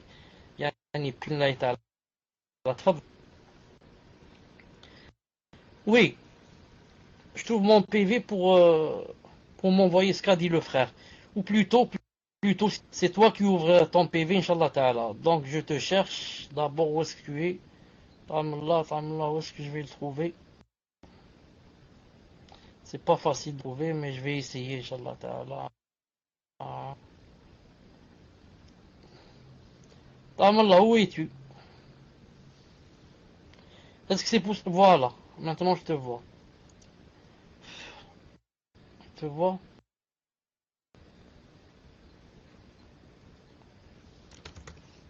طيب تفضل. J'attends le fichier, Inch'Allah. Bon, le temps que le fichier vienne, vous posez une question, Inch'Allah ta'ala. Posez une question. Donc, question d'une sœur. Ma question porte sur la Aqidah. Si je comprends bien, le Tawhid fait partie de la Aqidah. Mais où se situent les 3 principes fondamentaux, les 4 règles et les 6 principes fondamentaux? Tout ça est un peu confus pour moi. Je ne comprends pas bien la place de chaque chose. Barakallahu fikum. Tfadal, cher. J'ai pas bien compris la question. تعيد إن شاء الله تعالى تفضل. Ma question porte sur la Aqidah. Si je comprends bien, le Tawhid fait partie de la Aqidah. Mais où se situent les 3 principes fondamentaux, les 4 règles et les 6 principes fondamentaux? Tout ça est un peu confus pour moi. Je ne comprends pas bien la place de chaque chose. Barakallahu fikum. Tfadal, cher. نعم, le tawhid fait partie de la aqidah. Et on l'a dit la fois passée. Aqidah, c'est plus vaste. Tawhid, c'est une partie de la aqidah. Quand tu parles de de la tombe, c'est quoi? C'est aqidah ou c'est tawhid? C'est aqidah. Quand tu parles du bassin du prophète, c'est quoi? C'est aqidah. Quand tu parles de la passerelle, sirat, c'est quoi? C'est aqidah. Mais c'est pas tawhid. Tawhid, c'est quand je parle de la seigneurie, la divinité, et je parle des noms et des attributs. Donc l'usul thalatha, c'est quoi? C'est iman billahi wa bi rasulihi. C'est quoi le troisième? Rappelez-moi. C'est quoi usul thalatha? C'est quoi le troisième asl? Vous pouvez me rappeler?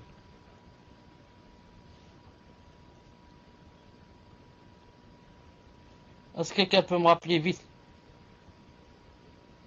Bon, c'est pas Kutubi, non. Ça c'est, je crois, le Sita.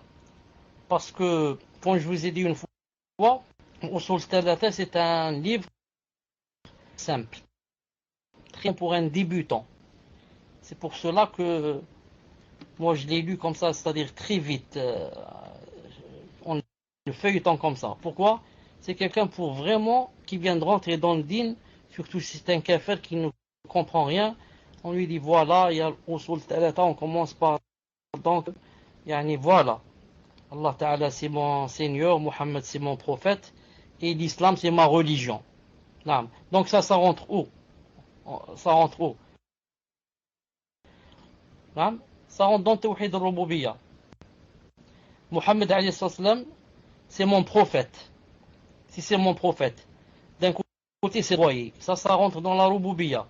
Et si moi je dois l'Uluhiyyah, et l'islam c'est ma religion. Si je vois que c'est Allah qui a envoyé l'islam, ça rentre dans Rububiyyah. Si c'est moi qui vais appliquer l'islam, ça rentre dans Uluhiyyah. Et comme ça. Et ces choses, Inch'Allah Ta'ala, viendront, bi'idhnillahi Ta'ala, quand on va rentrer encore davantage dans la aqidah et les noms et les attributs, bi'idhnillahi subhanahu wa ta'ala. طيب. Un frère, salam alaykum. Il se propage sur Twitter et Facebook une de vos fatwas, parlons de moi, dans laquelle vous aviez dit que le fait de dire seulement salam au lieu de salam alaykum, cela n'existe ni dans le Coran ni dans la Sunna.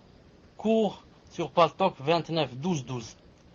Cependant, j'ai vu ce tweet et là, moi, du frère Abu Maryam, dont je vous copie le texte. Donc voici le texte. Cheikh Ibn Uthaymin mentionne dans une de ses fatwas de l'émission Nour al-Darb qu'il n'y a pas de mal à saluer ou à répondre par salam. Le cheikh explique, lorsque les gens saluèrent Ibrahim par salam, il leur répondit salam, voir sourate 11, c'est-à-dire sourate 11, verset 69-73. Donc voici les propos exacts du cheikh, c'est-à-dire en arabe. فالسلام تحية المسلمين وصيغته أن تقول السلام عليك إن كان يسلم على واحد أو السلام عليكم إن كان يسلم على جماعة ويكون بلفظ التعريف السلام عليك أو السلام عليك، عفوا السلام عليكم أو السلام عليك. ويجوز أن يكون بلفظ سلام عليكم، سلام عليكم.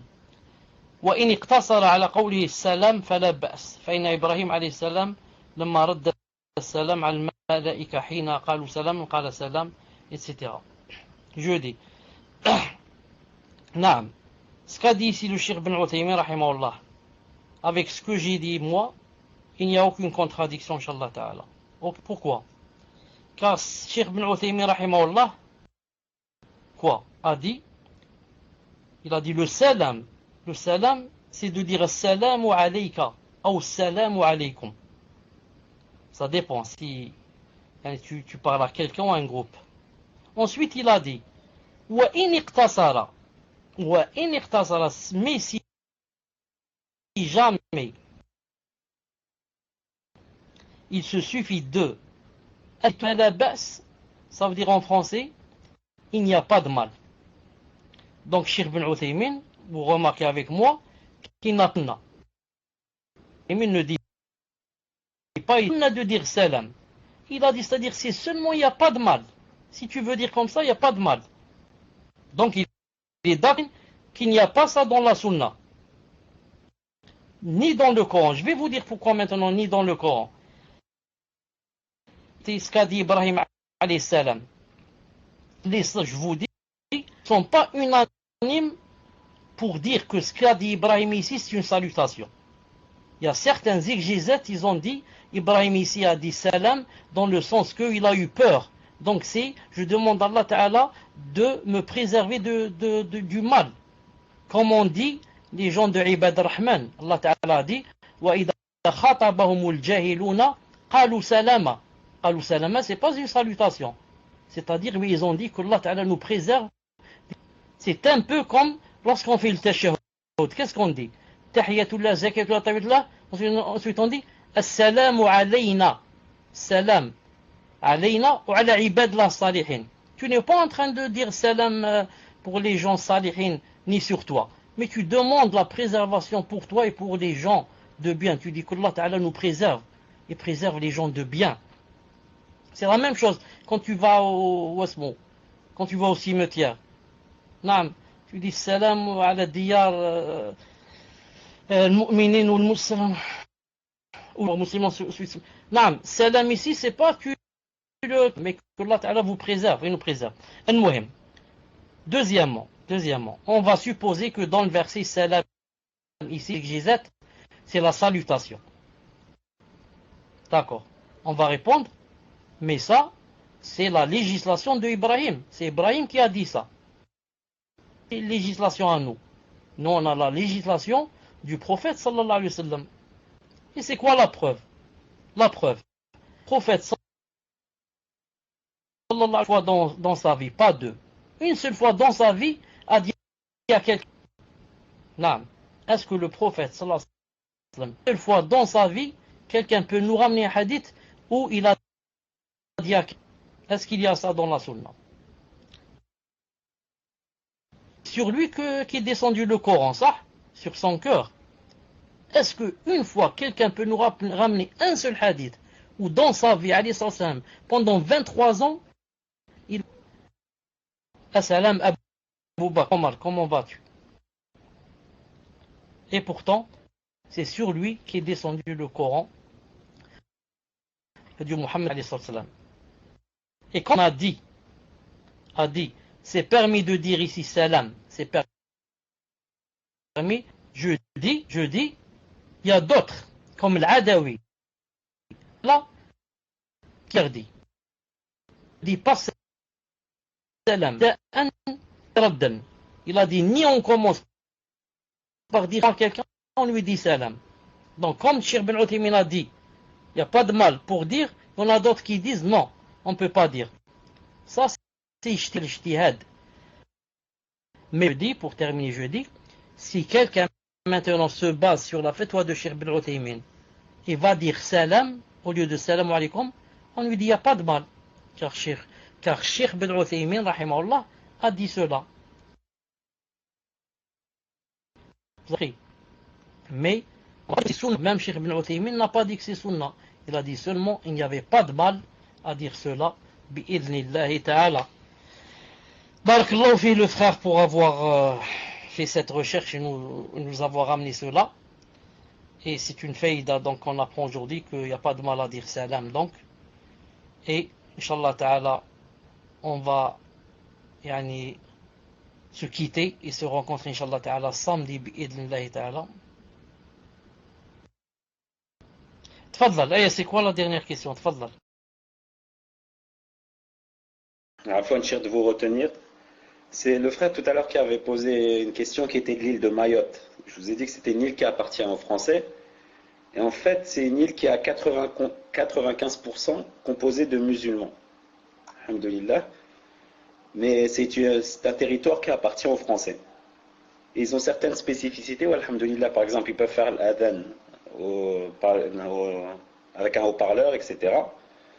Et aussi, ils utilisent les lois françaises, mais dans certains cas, ils font appel à des qadis chez eux, alhamdulillah. Mais en fait, la question, c'est, le frère veut savoir à partir de quel moment on peut considérer qu'une terre ou qu'un pays est un pays musulman. Est-ce que le fait qu'il soit composé en majorité de musulmans suffit ou il faut d'autres conditions? Barakallahu fikum cheikh. Et désolé de vous avoir retenu. Non, il y a une divergence en cela. Certains ont dit que pour que ça soit une terre musulmane, il faudrait que ça soit légiféré par la légique. Et d'autres ont dit, comme il vient de dire ici, que si la plupart sont des gens, l'ibra c'est par le fait, on voit qui c'est, la plupart on dit comme ça. Mais le vrai, Allah Ta'ala, le plus fort, c'est que s'il y a la législation islamique, Wallahu Ta'ala a'lam. Tfadlal. Non, cher Afwan, par rapport à ce que j'ai écrit sur le salam, souvent lorsque, du moins je vais parler pour la France, lorsque les personnes ici emploient le salam, en disant salam, ils ignorent que Ibrahim, alayhi salam, ils ignorent cette parole. Et souvent le salam, ils te le font ressembler au kuffar lorsqu'ils disent salut, salut, tu vas bien? Eux c'est pareil, ils disent salam, tu vas bien? Donc c'est une ressemblance et Allah alam, je ne sais pas si on avait apporté cette chose au cher, l'Uthaymin, rahimallah, je ne sais pas s'il aurait répondu la même chose. Allahu alam, tfadal cher. Comment tu as dit yani, disent maintenant salam comme ça, d'une façon banale. Si c'est possible de répéter, barakallahu fi. Non, c'est ça, cher. Les gens de la masse, ils te disent salam, tu vas bien. Ils le feront saluer comme au salut. Les kuffars te disent salut, tu vas bien.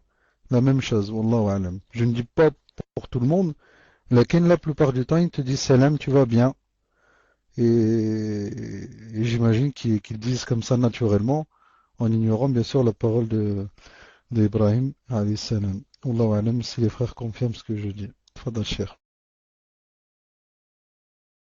Naam. Ce que tu as dit est vrai. Ce que tu as dit est vrai. Je l'ai remarqué moi aussi. J'ai même entendu et salam. Et ceux qui disent comme ça, la plupart, ne sont pas dans ce qu'on appelle l'istiqama.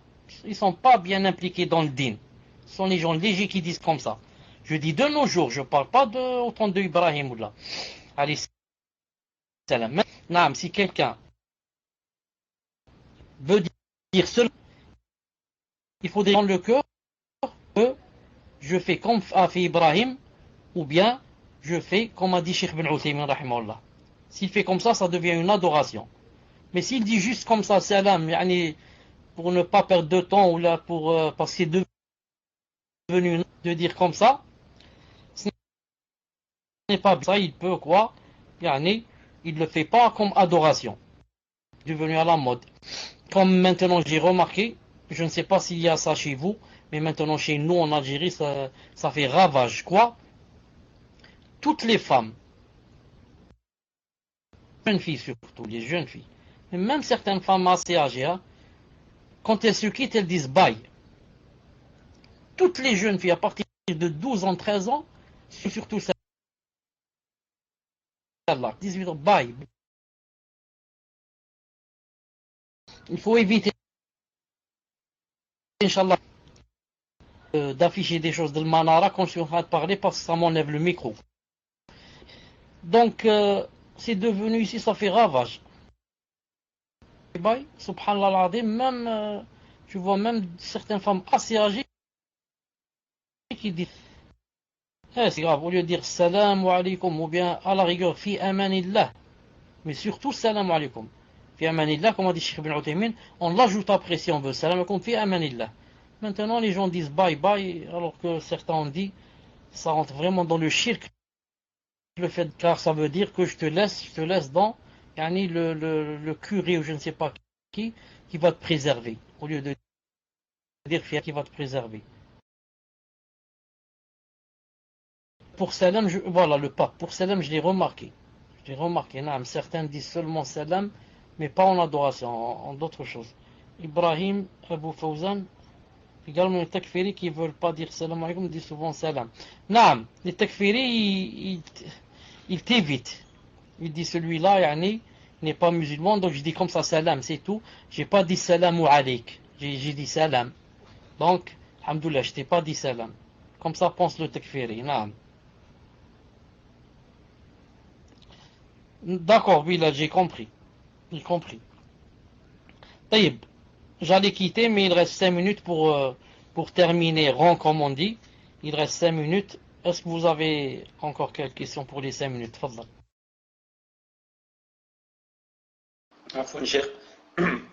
Une sœur demande, et si une personne nous dit juste salam, comment on doit lui répondre? Barakallahu fikum.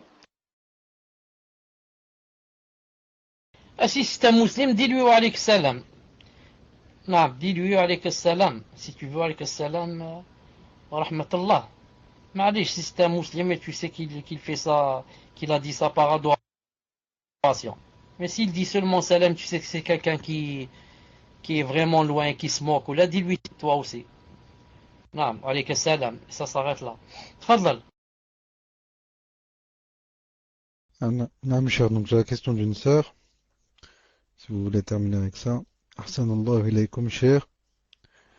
Je vais bientôt faire la hijra seul, bi'idnillah, car toute ma famille souhaite rester en France. Cher, lorsque je souhaiterai rendre visite à mes parents, l'un de mes maharim devra venir me chercher dans le pays. Donc elle se pose la question. Et au retour dans le pays musulman, pourrais-je voyager seul? Hafizakumullah. Naam, cher à quitter. Khair, Inch'Allah. Ah, mais il faut me raider lorsque c'est comme ça. Cher, est-ce que vous entendez? Je répète la question, Inch'Allah. Donc c'est la question d'une sœur. Ahsanallahu ilaykum, cher. Je vais bientôt faire la hijra seul, bidnillah, car toute ma famille souhaite rester en France.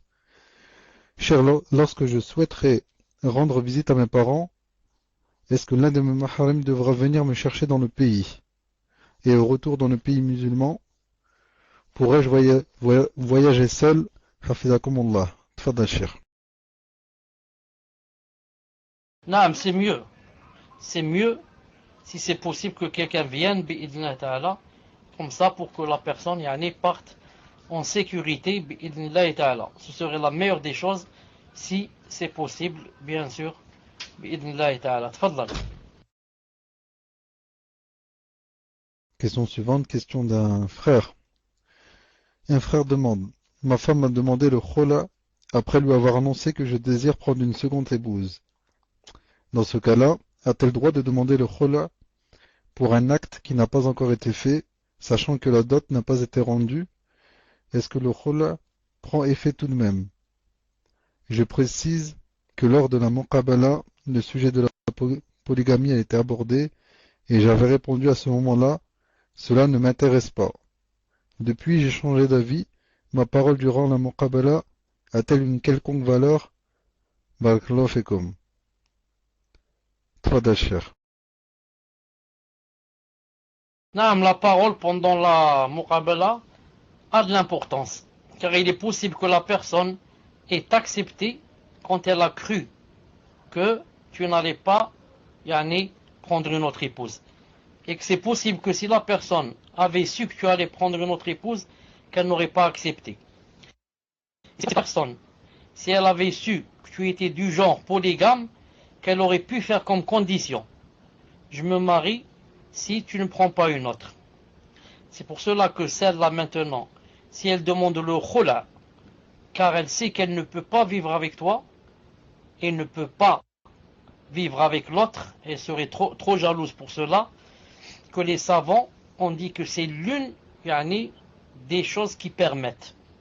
Si vraiment elle sait que la vie va devenir invivable, elle va plus te donner tes droits, tellement elle est jalouse, et qu'il se peut qu'il lui arrive que tu acceptes de la divorcer, Inch'Allah Ta'ala, lui faire de mal et lui faire de tort. Allahu Alam, il a terminé sa réponse. Cher, juste pour pas finir sur le khola, une dernière question, car je sais que vous n'aimez pas terminer avec ça. Peut-on faire des doigts pour des choses qui relèvent du miracle, comme demander à Allah de faire revivre un mort des années après sa mort, ou que notre enfant se transforme en un enfant, Allah musta'an, en un enfant du sexe opposé du jour au lendemain? Est-ce licite? Et est-ce qu'Allah peut les exaucer? Ahsanallahu ilaykum, cher. Si Allah nous a donné un enfant tel quel, khlas, Allah nous a donné ce bienfait. Tfadal, cher. C'est pas très bien, très clair, c'est quoi le miracle et pas le miracle. Mais je dis, les savants ont dit, hein, même le verset a dit, Allah Ta'ala dit, Wala ta'tadu. Et le professeur m'a dit que il y aura, il a dit, alayhi salam, dans un hadith authentique, il y aura parmi vous des gens, c'est-à-dire qui vont venir, qui feront du tort dans les doigts. Dans les doigts, feront du tort dans le sens où ils vont demander des choses qui ne sont pas permises. Les savants ont dit, les choses qui ne sont pas permises, c'est de demander des choses, c'est comme si je demande maintenant à Allah subhanahu wa ta'ala, par exemple, de faire de moi un ange, de revivre un mort, naam, de me donner des ailes pour voler, de me donner la capacité de détruire, je sais pas, une montagne, de changer de sexe. Tout cela, ça rentre dans des choses interdites parce qu'on demande à Allah subhanahu wa ta'ala des choses que Allah ta'ala ne change pas. Vous savez, si c'était par exemple le bébé était dans le ventre de la femme, et le médecin a dit, on a fait fibroscopie ou là, je sais pas fibroscopie.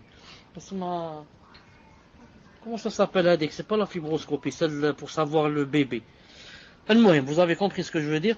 Et maintenant, les médecins, l'échographie, les médecins ne sont pas sûrs.